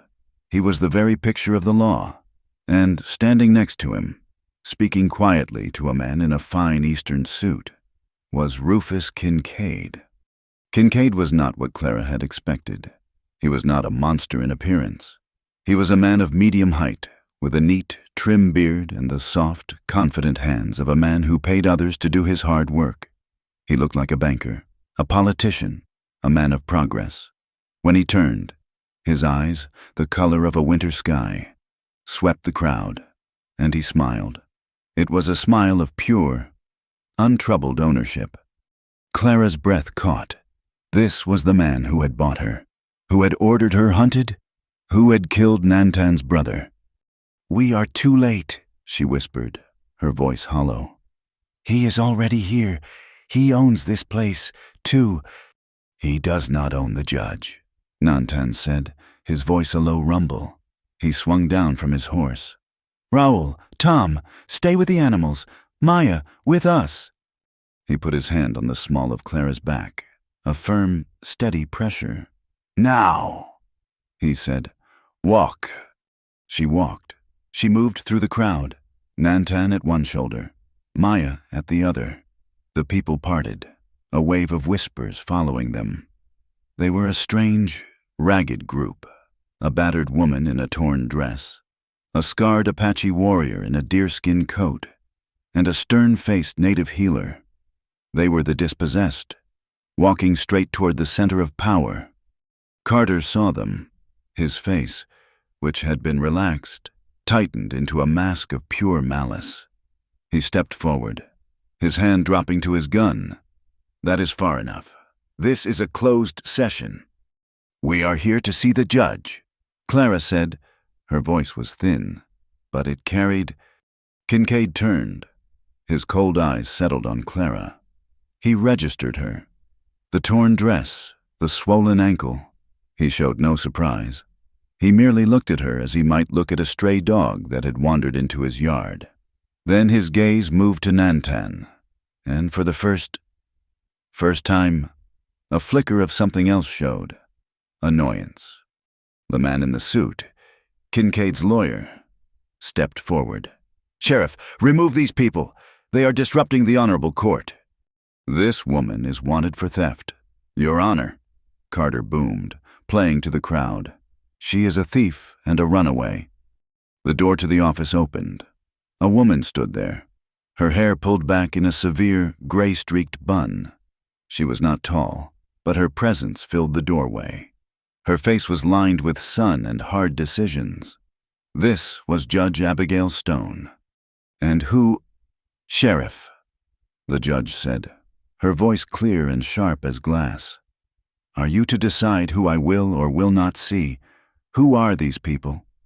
"My name is Clara Hale, Your Honor," Clara said, stepping past Carter's outstretched arm. She could feel Nantan's presence just behind her, a solid wall of support. "I am not a thief. I was a bookkeeper for Mr. Kincaid. I have evidence, proof of his crimes." The crowd went utterly silent. Kincaid's lawyer scoffed. "Your Honor, this is an outrage. This woman is hysterical. She stole a large sum of money from my client." "I stole nothing," Clara said, her voice gaining strength. She unslung the canvas satchel. It was stained, worn, but it was here. "I took his private ledger, the one where he details the bribes, the land he stole, the men he paid to clear it." She fumbled with the clasp, her hands shaking, and pulled the heavy book free. She held it up. "It is all in here, the payments to Sheriff Carter, She stopped. She was fumbling through the pages, her fingers frantic. She had memorized the entry, page 47. S. Carter, $200 for services. Laurel Bend, $100 monthly. She found page 47. A ragged, torn stub of paper was all that remained. The page had been ripped out. Clara looked up, her face a mask of dawning horror. She looked at Kincaid. He was watching her, a small, cold smile on his lips. He had known someone, in the chaos of her escape from Santa Fe, had been there before her. Someone had sanitized the book. I, she stammered. "It was here. I swear it. The page. It is gone." "As I said, Your Honor," the lawyer said, his voice slick. "Hysteria. A fantasy. The woman is clearly unbalanced. She has been wandering the desert, likely in the company of these vagrants." "No!" Clara was frantic, tears of rage and frustration blurring her vision. "The rest is here, the other names, the ranches, the Apache lands." "This court does not run on vagaries, Miss Hale," Judge Stone said, her voice sharp, but her eyes were on Kincaid. "A missing page is not evidence." Nantan stepped forward. He did not look at the judge. He looked at Rufus Kincaid. "The page is gone," Nantan said, his voice quiet, but it seemed to shake the very dust in the plaza. "But the bones are not, the graves are not, the village he burned is not." He turned to Judge Stone. "My name is Nantan Greywolf. My brother was Tava Greywolf. He was murdered by this man's employees." "Slander," the lawyer shouted. "This is baseless, a savage's accusation." "The ledger is not empty," Nantan continued, ignoring the lawyer. "It lists payments for blasting supplies on land that was not his. It lists payments to men who were not on his payroll. It is a map of his greed. The missing page does not matter. The book tells the story. You are the law. Read the story." Judge Stone held his gaze. She saw no hysteria. She saw a truth as hard and old as the mountains. She looked at the ledger in Clara's hands. "I am impounding this book as evidence." "On what charge?" Kincaid's lawyer demanded. "On the charge of murder." Nantan said, "The murder of Tava Greywolf, and of countless others. You have no proof." "I am the proof," Maya Two Deer said, stepping forward. She stood beside Nantan, her presence as formidable as his. "I am the healer who tended the wounds. I am the one who buried the dead. I saw the bodies of the men killed in his blasting accident. They were shot. I will testify. I am the human voice for the names in that book." The plaza was a tinderbox. The crowd was pressing in, a low growl rising from the edges. The dispossessed, the silent, had found their voice. Judge Stone made her decision. She looked at Kincaid, her eyes as cold as his. "Mr. Kincaid, you and your counsel will remain. I am placing this ledger in the fort's custody. It will be held in the arms room safe." She turned to a nervous-looking soldier. "This fort is under my authority. These people," she gestured to Clara, "Nantan and Maya, are witnesses under the court's protection. See them to the barracks. Court is recessed until 9 o'clock tomorrow, at which time, Mr. Kincaid, I expect you to be present." It was a victory, but a terrifying one. They had declared war in the enemy's stronghold. Night fell on the fort, but there was no peace. The small barracks room was a prison of tension. Raoul cleaned his rifle, his movements small and precise. Tom was asleep, or pretending to be, curled on a cot. The small wooden bird Nantan had given him clutched in his hand. Clara sat on the floor, her back against the wall, the ledger gone, her purpose now dangerously thin. Nantan stood at the window, watching the plaza. It was not empty. Kincaid's men, the Langdon brothers among them, had taken over the saloon, and their drunken shouts were a promise of violence. But there were other shadows, too. The ranchers, the farmers, the Apache. They had not left. They were waiting. A silent, grim jury. "He will not wait for morning," Nantan said. "The ledger is not enough. He must silence the witnesses." "The fort is secure," Raoul said, but his voice lacked conviction. "This fort is made of wood and mud." Nantan replied, "It will not stop him." He turned, his eyes finding Clara's in the darkness. "You did well," he said. And then the world exploded. A blast, so loud it shattered the windows, threw them from their feet. The wall of the arms room, 50 yards away, erupted in a blossom of fire and splintered wood. "The safe!" Raoul yelled, scrambling for his rifle. Gunfire erupted everywhere at once. It was not a small attack. It was an assault. "They are hitting the arms room. They are after the ledger," Clara cried. "No," Nantan said, his voice a blade in the chaos. He was pulling her, and Maya, toward the back of the room. "That is the diversion." The barracks door crashed open, torn from its hinges. The 3 Langdon brothers stood there, silhouetted against the burning plaza, their faces demonic in the light of the flames. "There they are," the oldest one roared. "Kill them all! Kincaid wants them silent." He leveled his rifle at Nantan. Raoul fired from the shadows. The room became a hell of noise, smoke and muzzle flashes. Nantan did not fire. He upended the heavy pine table, shoving it forward, creating a barricade. "Clara, Tom, get under the cots." He moved out from behind the table, not with a gun, but with his knife, a shadow moving within the smoke. The fight was close, brutal. One of the Langdons screamed as Nantan's knife found his shoulder, the same man he had wounded before. Raoul was in a desperate duel with the second brother, their pistols roaring, filling the small room with a deafening thunder.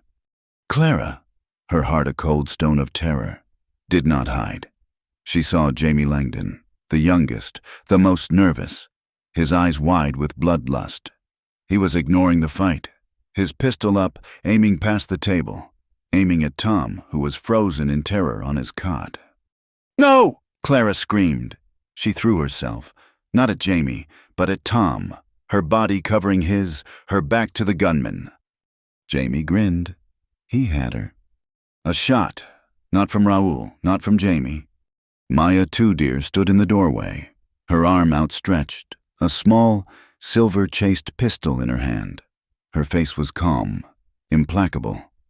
Jamie Langdon looked down, a look of profound surprise on his face, at the new, dark hole in his thigh. He crumpled, screaming. The fight was over. The oldest Langdon, seeing his brother fall, grabbed the one Nantan had wounded and dragged him back out into the burning night, disappearing into the chaos. Silence, broken by Jamie's screams and the roar of the fire outside. Nantan was breathing hard, his deerskin coat covered in dust and a dark, spreading stain. Raoul was reloading, his hands shaking. Clara was holding the sobbing, terrified Tom. The door darkened. Judge Stone stood there, her face smeared with soot. 2 soldiers behind her. "The witnesses are secure," she said, her voice flat. "They did not get us," Raoul said, spitting. "No," the judge said, her eyes hollow. "They did not, but the diversion worked. They blew the arms room. The safe is gone. The ledger, it is gone." The fire in the fort left a jagged black scar on the parade ground and a colder one on their hopes. The ledger was gone. Judge Stone, her face a mask of judicial fury, was powerless. The law had been stolen, and Rufus Kincaid, with his smooth-faced lawyer at his side, was the very picture of a man wronged by thieves and fire. "He has won," Clara said. The words were flat, dead in the air of the ruined barracks room. The blanket over the shattered window did nothing to stop the chill. Nantan stood at that window, a dark, silent shape. The stain on his deerskin coat was not blood, but ash. He said nothing.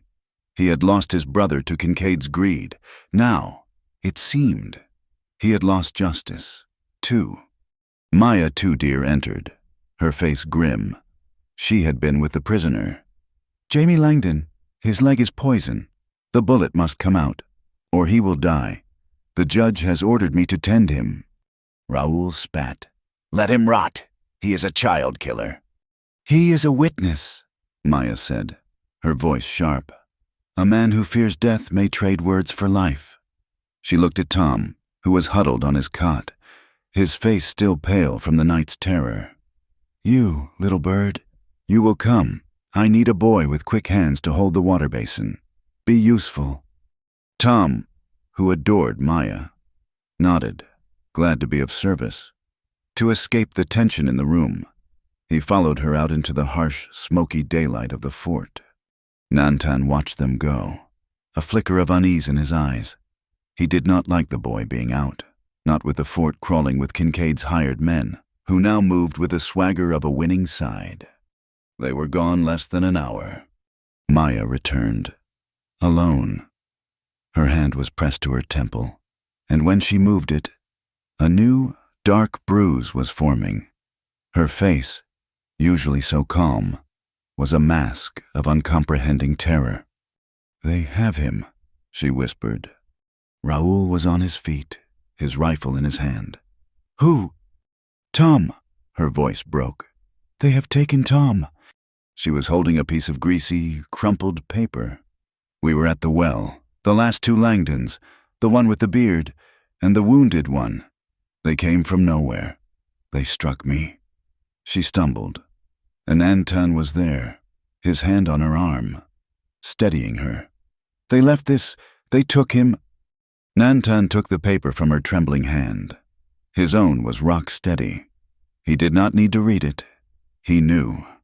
Clara read it over his shoulder, her blood turning to ice. The scrawl was barely legible. Kincaid lied. "The book was a fake. We know you have the real one. We have the boy. Bring the girl and the book to Silver Gulch by midnight. Come alone, or the boy goes into the water." "A fake," Clara was bewildered. "But they stole it." "No," Nantan said, his voice a low, terrifying vibration. "Kincaid stole it. He used the Langdons to create the diversion, but he took the ledger for himself. He never meant to pay them. He betrayed his own men." "They think we have the real book," Raoul said, the dark logic fitting into place. "They think you gave the judge a copy, a fake." "They are desperate," Maya said, her voice shaking with a cold fury. "They are wounded, betrayed, and they have a child. They are the most dangerous thing in this territory." Nantan's face was a stone mask. Clara watched as his hand, in a gesture she now knew, went to the hawk feather in his braid. He touched it, just once. Tava, his brother, and now Tom. The boy who was his future. The boy he loved as a son. The man who had wanted only peace was being forced to the very edge. "I will go," Clara said. The words hung in the silent room. Everyone looked at her. "It is me they want," she said, her voice quiet, but with an iron thread running through it. The woman who had run from Santa Fe was gone. This woman did not run. "They want me, and they want the book, so we will give them what they want." "We do not have the book, Chica," Raoul said, his voice gentle. "Then we will make one," Clara said, her mind, the bookkeeper's mind, clicking into place. "I saw an old blank ledger in the sutler's store. We will wrap it in canvas. It will be dark. They will not know the difference until it is too late." "This is not a game," Raoul said, his voice tight. "They will kill you." "They will kill Tom if we do nothing," Nantan said. He was not looking at Clara as a burden or a victim. He was looking at her as a fellow warrior. "She is right. It is a chance." "Silver Gulch," Raoul muttered, rubbing his jaw. "The old suspension bridge, that place is a death trap. The spring flood is running. The gorge will be a black hell." "Good," Nantan said. "Confusion. We will use the water. We will use the wind. Maya, your knife. Is it sharp?" "It is always sharp," she said, her eyes dark. "Raoul, your rifle. Can you make a loud noise?" A grim, wolfish smile touched Raoul's lips. "I can make a mountain lion sound like a songbird." "Clara," Nantan said, his dark eyes locking with hers. "You will be the bait. You will not be alone." He knelt, and in the dust of the barracks floor, he drew a map, the gorge, the bridge, the two main anchor points. "They will be here," he said, marking the far side. "We will approach from the rocks. Raoul, you take the high ridge. When I give the signal, you will make your noise. Draw their fire." He looked at Maya. "The auxiliary guy rope, the one the miners left? Is it still on the east anchor?" She nodded. "It is old, but it is tied fast. You will cut it, not the main cables, just the auxiliary. It will make the bridge sway. It will panic them. In the dark, in the noise. I will get Tom." "And what do I do?" Clara asked. She was already holding the new, fake ledger, wrapped in canvas, a perfect copy of the one she had lost. "You," Nantan said, "will drop the book, and you will run. Do not look back. Just run." Midnight at Silver Gulch was the sound of thunder. The creek, swollen with the spring melt, was a raging invisible torrent in the blackness of the gorge. The suspension bridge was a cobweb of old wood and rope, a fragile line across the void. A single lantern on the far side cast wild, leaping shadows. Clara stepped onto the bridge. She felt it shudder and sway under her feet. Her ankle, rebound by Maya, was a dull, throbbing pain, but she ignored it. She held the fake ledger to her chest. "I am here," she called out, her voice barely audible over the roar of the water. "That is far enough. Girl!" a voice boomed from the darkness. The bearded Langdon. "Where is the book?" Two shadows detached themselves from the far bank. Langdon and his brother, the one with his arm in a crude sling, and between them, his hands bound, his face a small, pale moon of terror, was Tom. "Let the boy go!" Clara screamed. "The book first!" Langdon roared. "Throw it across!" "No, let him go. I have what you want." The standoff. The air was electric. "You think we are fools," Langdon snarled. "We are not alone. Kincaid is here. He came sniffing, wondering why we had not reported back." A third figure stepped from the shadows. Rufus Kincaid. Immaculate in his dark suit, his face a mask of cold fury. "This is not your affair. Langdon, the girl and the book are mine. Give them to me." "You lied!" Langdon screamed, his pistol swiveling from Clara to Kincaid. "You betrayed us. You used us. You set us up to be killed by that Apache, while you stole the real prize. Well, we are partners no more. That coal seam, the one you promised us a share of. It is all ours now." The snake was eating its own tail. Kincaid's own men turned against him by his own greed. "You are a fool," Kincaid said, his voice like ice. "You cannot even read. What good is a ledger to you?" "I know a betrayal when I see one," Langdon roared. "Now, girl, throw the book or the boy goes into the water." He dragged Tom to the very edge of the swaying bridge, holding him over the black, thundering emptiness. That was the signal. From the high ridge, a shot cracked, not at them. It was Raoul. With the shot, he let out a high, ululating yell, a vaquero war cry that echoed off the canyon walls, sounding like 3 men, not one. "What was that?" the wounded brother yelled, spinning, firing his own pistol wildly into the darkness. At the exact same instant, on the near side of the bridge, Maya Two Deer, hidden in the rocks of the anchorage, put her sharp, heavy knife to the thick, taut auxiliary rope. She sawed.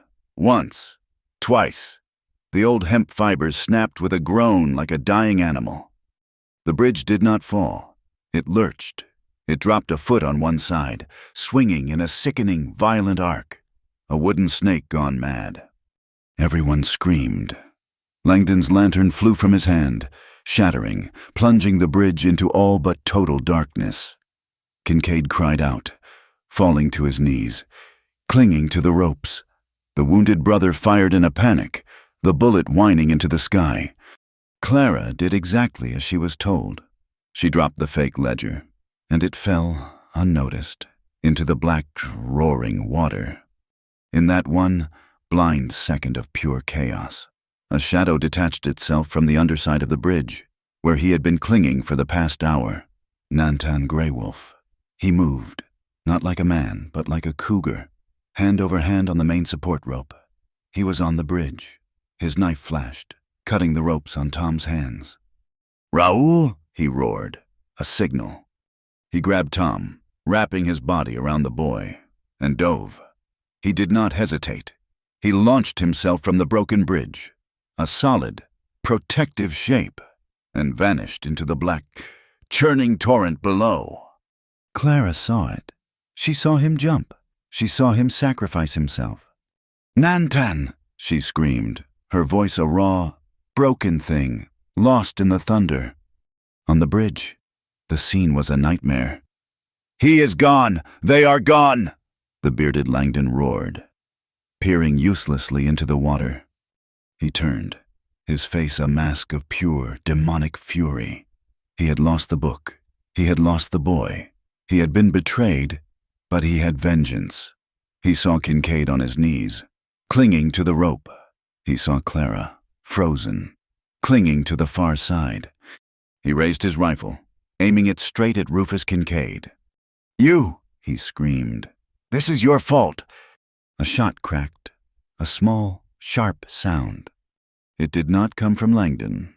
It came from the darkness on the far bank, from Kincaid's man, the lawyer. He was holding a small, silver derringer. The bearded Langdon looked down, a profound, almost comical look of surprise on his face, at the new, small hole in his chest. He looked at Kincaid. He looked at the lawyer. Then he pitched forward, a loose, boneless fall, and vanished from the bridge. The last Langdon, the one with the wounded arm, just stared. He looked at Kincaid, who was slowly getting to his feet. He looked at the lawyer, who was calmly reloading his tiny pistol. He looked at Clara, and he ran. He turned and scrambled up the far bank, a broken, defeated man, disappearing into the night. The bridge was suddenly, shockingly, still. Rufus Kincaid stood up. He brushed the dust from the knees of his fine suit. The lawyer stood at his side. They looked at Clara. She was alone, halfway across a broken, swaying bridge, clinging to the ropes, her face a mask of terror and grief. Below, in the black, raging water, there was no sign of Nantan, no sign of Tom. "Well, Miss Hale," Kincaid said, his voice calm, conversational, as if he were in his Santa Fe office. "It seems we are at an impasse. You have lost your book." He took a step, testing the broken bridge. Then he began to walk toward her. "And your protector." The water did not release them. It consumed them. The black, thundering torrent of Silver Gulch was a force of liquid stone, and it swallowed Nantan and Tom whole. Clara screamed his name again, a sound ripped from her lungs, lost in the roar. On the bridge, Rufus Kincaid took another step. The swaying had lessened.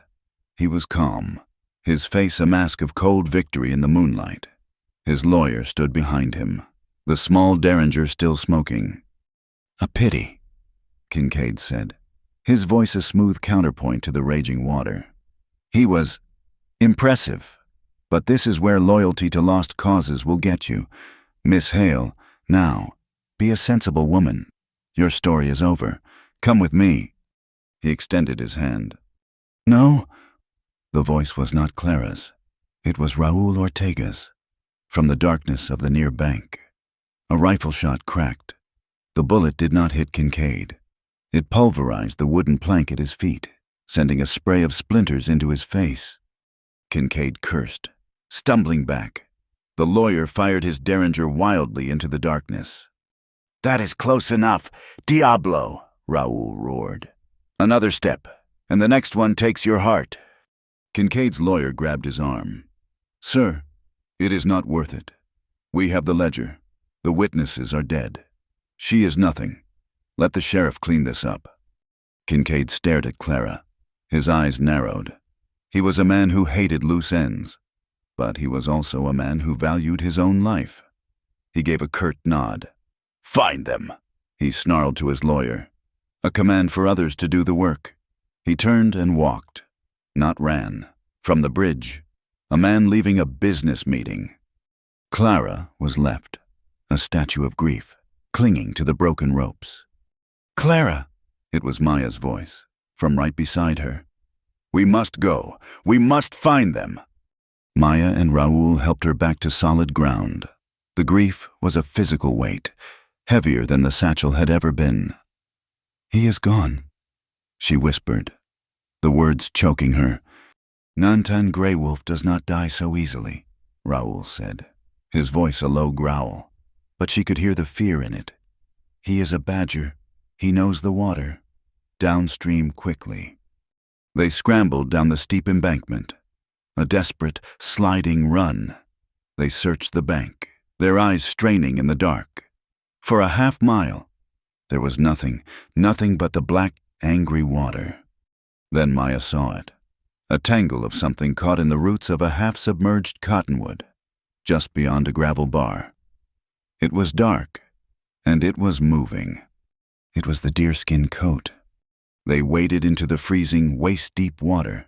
Nantan was there, wedged against the roots, his body wrapped, even in unconsciousness, around the small, still form of the boy. He had used his own body as a shield. The coat, his sacred shelter, had snagged on the roots, holding them, saving them from being washed into the open territory. They dragged them to the bank. Tom was not breathing. He was a small, cold, limp doll. "No," Maya whispered. She began to work, her hands moving with a healer's desperate, practiced speed, pressing on his small chest, breathing her own air into his lungs. Raul gripped Nantan's shoulder. "Hijo, speak to me." Nantan's eyes fluttered open. He was battered, half-drowned, but his first, ragged word was a question. "Tom?" A gasp, a cough. Tom's body convulsed, and he spewed a gout of river water, followed by a thin, wailing cry. He was alive. Clara sank to her knees, her body giving out, a wave of relief so profound it was a new kind of pain. Nantan, seeing the boy was alive, let his head fall back onto the mud, his duty done. They had no time. They were soaked, freezing, and 100 miles from safety. They raced back, pushing the horses, their only goal to get to Laurel Bend. They did not speak of the ledger. They had lost it. The real one. Kincaid had won. And then the sky turned yellow. It came from the north, a low, brown-yellow wall that consumed the horizon. The wind stopped, replaced by a dead, pressurized stillness. Then it hit. It was not a wind. It was a physical, moving wall of sand, a true desert haboob. The air became a screaming, opaque thing, the sun a forgotten memory.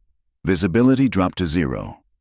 "We cannot stop," Raoul roared over the shriek. "We will be buried." "We must," Nantan yelled back. "The horses will panic, Laurel Bend. We must get to the town. It is our only shelter." The storm, Kincaid's final, unintended ally, was now forcing them all to the same place. They found Laurel Bend by sound, the frantic clanging of the church bell, a desperate beacon in the yellow-black fog. The plaza was not a plaza. It was a scene from a nightmare. The wind howled, unroofing sheds, sending barrels and crates tumbling. The air was so thick with sand it was hard to breathe. And in the middle of it all, in the lee of the solid-built saloon, Judge Abigail Stone, her face wrapped in a wet kerchief, was holding court. She had to. The townspeople, the ranchers, the displaced Apache, had all been driven to this one spot. And so had Kincaid. His train was trapped. His power, for the first time, was useless against the power of the land itself. Kincaid was there, his lawyer at his side, his fine suit now a costume of dust. Sheriff Carter, his badge a dull spot of metal, was with him, his men trying to keep the frantic crowd from pushing into the saloon. Judge Stone saw them. Her eyes, over the cloth, were points of fire. "Clara Hale, Nantan Grey Wolf, you are alive." "Barely, Your Honor," Raoul yelled, his voice a rasp. "Kincaid," the judge roared, her voice cutting the wind. "Your lies are at an end. I have witnesses." "You have nothing," Kincaid's lawyer shrieked, spitting dust. "You have no ledger. You have no proof. You have nothing but wind."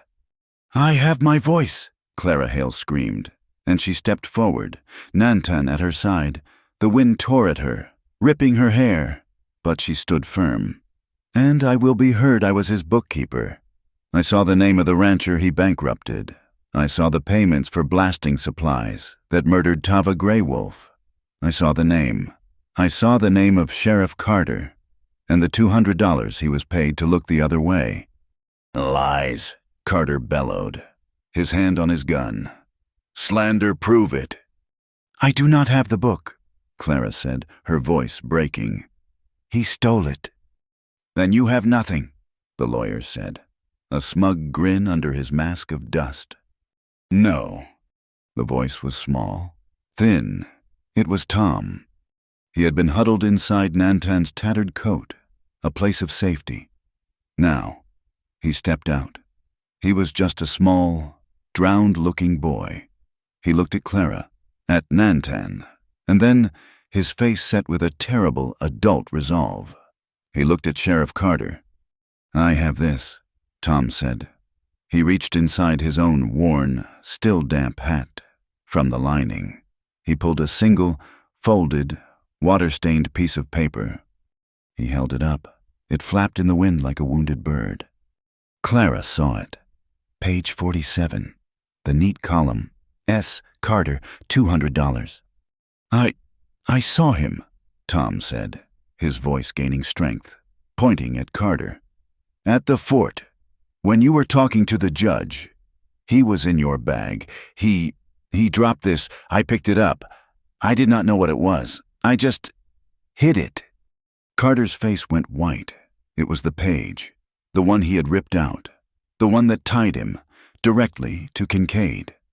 His training, his greed, his panic, all came to a head. He did not look at Nantan. He looked at the boy. The boy was the one witness who could destroy him. "Give me that, you little thief," he roared, and he drew his gun, aiming it at Tom. Clara screamed, but Nantan was already moving. He had been waiting. He had no gun. He had no knife. He had the earth.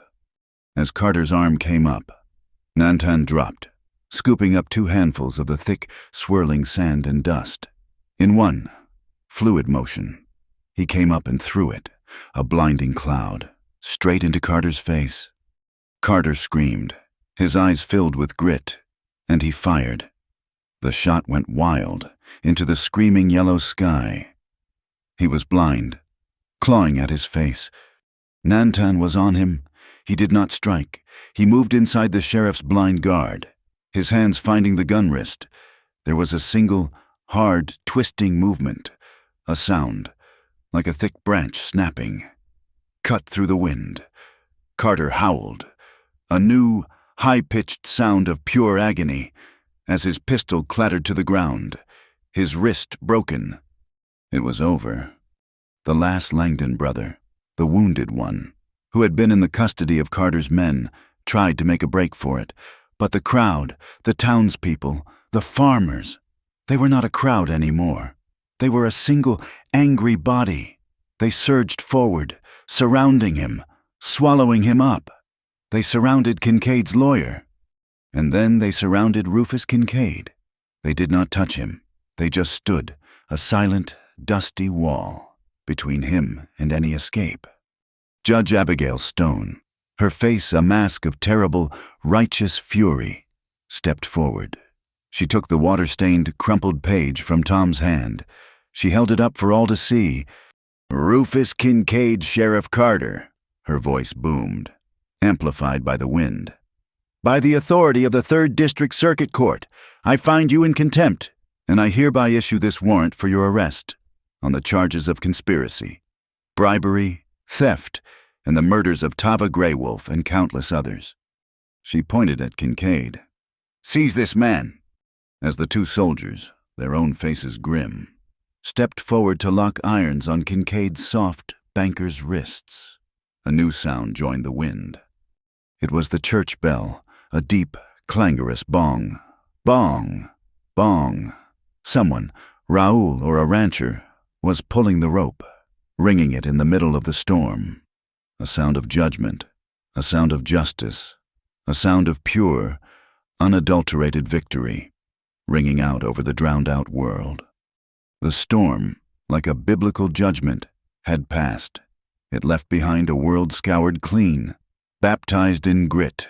The wind, which had screamed for a day and a night, was gone. The sky was a pale, bruised blue, and the air was blessedly still. Laurel Bend was not a town, but a survivor.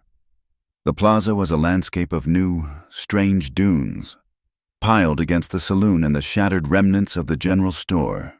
The bell in the small church, the one that had rung out their victory, was silent. But the silence was one of work, not defeat. Judge Abigail Stone, her face still caked with the red dust, had been terrible in her efficiency. Rufus Kincaid and the blind, howling Sheriff Carter were in irons, locked not in the flimsy town jail, but in the blacksmith's forge, a cell of solid stone and iron. Kincaid's lawyer, his fine suit in tatters, and the last, wounded Langdon brother were held with them. The law, which had been a tool for the rich, had, in one violent, sandy day, become a shield for the weak. The iron rails, Kincaid's chains, were broken. Judge Stone had impounded the entire railroad operation, pending a federal investigation. The ledger, the real one, had been recovered from Kincaid's locked rail car. It was now a federal document. The land grants, the cleared Apache territories, the blasting accidents, every name, every number, every sin would be brought into the light. The railroad, the judge had decreed, would make restitution. The town and the land would begin to heal. For some, the healing was more immediate. In the small, back room of the town's boarding house, the one room that had kept all its windows, Nantan Greywolf lay on a cot. He was not a stone. He was a man, and he was broken. The river had been a merciless enemy. Maya Two Deer had set his ribs, 3 of them cracked, her strong hands wrapping him in a tight, unyielding bandage. The icy water and the exhaustion had left him with a deep, racking cough and a fever that made his skin feel like hot paper. He was, for the first time in his life, helpless. Clara Hale sat on a low stool beside him. Her ankle, she had discovered, was not just sprained. A small bone was fractured, and it, too, had been bound by Maya. They were a pair of broken defenders. The guilt, the heavy, suffocating coat she had worn for a year, was gone. She had testified. She had spoken her truth in the wind, and it had been enough. The shame of her silence had been scoured away by the storm, and now she found herself with a new, quiet purpose. For 2 days, he did not speak. He drifted, lost in a fevered, watery haze. She sat with him. She found a tattered copy of a book in the parlor, its cover long gone. It was poetry, and in a low, steady voice, a voice that had found its strength. She read to him. She read of fields and seas and things that grew. She did not know if he heard, but his restlessness seemed to ease under the cadence of her words. He could not eat. She went to the kitchen and, with the boarding house owner, made a thin gruel, a hot broth. She came back to his cot. He was awake, his eyes open but not seeing. "You must eat," she said, her voice soft. He tried to sit, a grunt of pain catching in his throat. He could not lift his arms. She did not hesitate. She sat on the edge of the cot, her own legs stiff, and dipped the spoon into the bowl. She lifted it to his lips. It was an act of profound, simple intimacy, devoid of all passion, yet full of a deeper care. He was a warrior, a scout, a man who had survived the desert, and she was feeding him like a child. He turned his head away, a flash of the old, wild pride in his eyes. "Nantan," she said, her voice firm, "you gave me your water. Let me give you this." He looked at her. He saw the woman she had become, the iron, the strength. He opened his mouth. She fed him. That night, the fever broke, but the dreams came. He woke with a sound, a choked cry, his hands lashing out, striking the small table beside the bed. He was in the water, in the black, roaring gorge, Tom in his arms. He was losing. He was failing. "Nantan," she was there, a shadow in the lamplight. "You are safe. It is over." His breathing was a raw, harsh rasp. He was shaking, a deep, uncontrollable tremor. His hands were clenched, still fighting the river. Clara did the only thing she knew. She reached out and took his hand. It was a large, calloused hand, scarred and strong. Now, it was just the hand of a terrified, feverish man. She held it. She did not speak. She just held it, her own small, bandaged fingers lacing with his, an anchor in the dark. He did not pull away. The tremors slowed. His breathing deepened, and, with his hand still in hers, he slept. While they were in that quiet, healing room, the world outside was being rebuilt. Raul Ortega, his face a mask of grim satisfaction, was not a man to sit still. He had taken it upon himself to repair the town. He was outside their window, his hammer strokes a steady, cheerful rhythm, fixing the door of the boarding house, mending the storm's damage, making what was broken whole again. And in the small, clean-swept yard, Tom was playing. He was no longer a shadow. He was a boy. The terror of the bridge, the fear of the water. It was gone, replaced by the simple, glorious present. He was running, laughing, tossing the small, carved wooden bird Nantan had given him into the air and catching it. The sound of his laughter was a new flag, raised over the territory. A family, forged in chaos, was setting down its roots. On the third day, the fever was gone. Nantan was weak, but his eyes were clear. Clara was sitting by the window, the book of poetry in her lap, her ankle propped on a pillow. The afternoon sun was warm. He watched her for a long time. She had not been reading. She had been staring at her own hands, as if she had never seen them before, the hands of a bookkeeper. The hands of a fighter. "Clara," he said. His voice was a dry, unused rasp. She looked up, a small, startled smile touching her lips. "You are awake." "Read," he said. She opened the book, but he held up his hand. "No, not that." He motioned to the small leather pouch on the table, the one that held his few possessions. "My notebook." She retrieved it.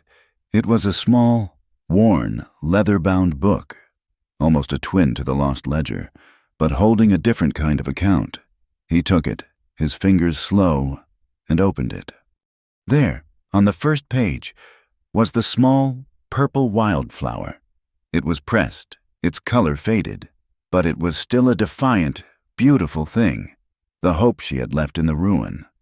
He looked at it, then he looked at her. His other hand, with a slowness that was a ritual, went to his hair. He untied the leather thong, the red-tailed hawk feather, the one he had worn for 2 years, the symbol of his brother, of his grief, of his solitary past, came free. He held it for a long, silent moment. He was saying goodbye, not to his brother, but to the anger, to the isolation. He looked at Clara. "Your book," he whispered, "the one you read from." She did not understand, but she handed him the book of poetry. He took it, he opened it to the middle, and he placed the hawk feather, his past, his pain, gently between the pages. He closed the book, his hand resting on the cover. He was giving his grief to her, not as a burden, but as a truth. He was no longer alone in carrying it. He held the book out to her. Clara took it. She felt the shape of the feather through the worn cover. She looked at him, and she understood. The flower had been her hope for him. The feather was his past for her. The healing had begun. 2 weeks. That is what it took for the dust to settle, and for the world to find its new shape. The storm had passed, and the silence it left was not empty, but full of beginnings. Judge Abigail Stone was a woman of her word. She did not leave Laurel Bend until the iron was in the fire. Rufus Kincaid and Sheriff Carter, their reign ended by a boy's courage and a handful of sand, were on a federal train heading east, bound for a trial that, for once, money could not buy. The railroad. Kincaid's iron snake was in the hands of receivers. Its assets were frozen, its contracts under review. The stolen Apache land, Nantan's land, was the first on the list to be re-examined, to be returned. The town itself was breathing new air. The fear that had been a low-grade fever in its veins was gone. People walked differently. They met each other's eyes. The ranchers, the farmers, the displaced families who had lived at the edges, they were now at the center, speaking, rebuilding. Justice was not a perfect, shining thing. It was this. It was messy. It was hard-won, and it was just a start. On the day she left, Judge Stone's wagon was loaded.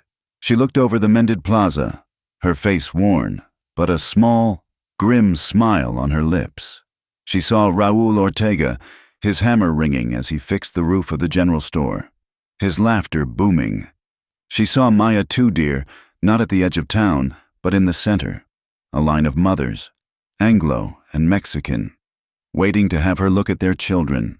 And she saw Clara Hale, her ankle in a neat, permanent bandage, sitting on the steps of the church, a small, worn primer in her hand, patiently teaching Tom his letters. The boy was pointing, his face bright, his voice clear as he sounded out a word. The judge nodded once, to no one in particular. The foundation was laid. She snapped the reins, and her wagon rolled east, toward the next town, the next fight. The true work, the work of living, had moved from the town. It had moved to the land Nantan had been traveling to all along, his patch of earth, at the edge of the Mogollon Rim. It was 2 days' ride from Laurel Bend, and it was a different world. It had water, a small, clear spring that bubbled from the rock. It had a stand of tall cottonwoods that rustled in the clean, high wind, and it had a high, solid rock face at its back, a natural wall that made the place feel like a sanctuary. It was no longer just his land. It was theirs. Raoul, his old bones full of a new purpose, was their chief architect. He had declared the small, original adobe ruin to be a fine stable, but not fit for a home. He was building. With Nantan at his side, they were felling trees, planing wood, laying a foundation for a house, a real house, a way station. Clara was the heart of the new operation.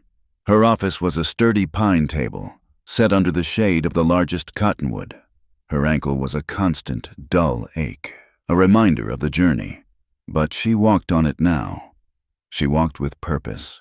Her old ledger was gone, but she had a new one, its pages clean. She was not tracking bribes and blood money.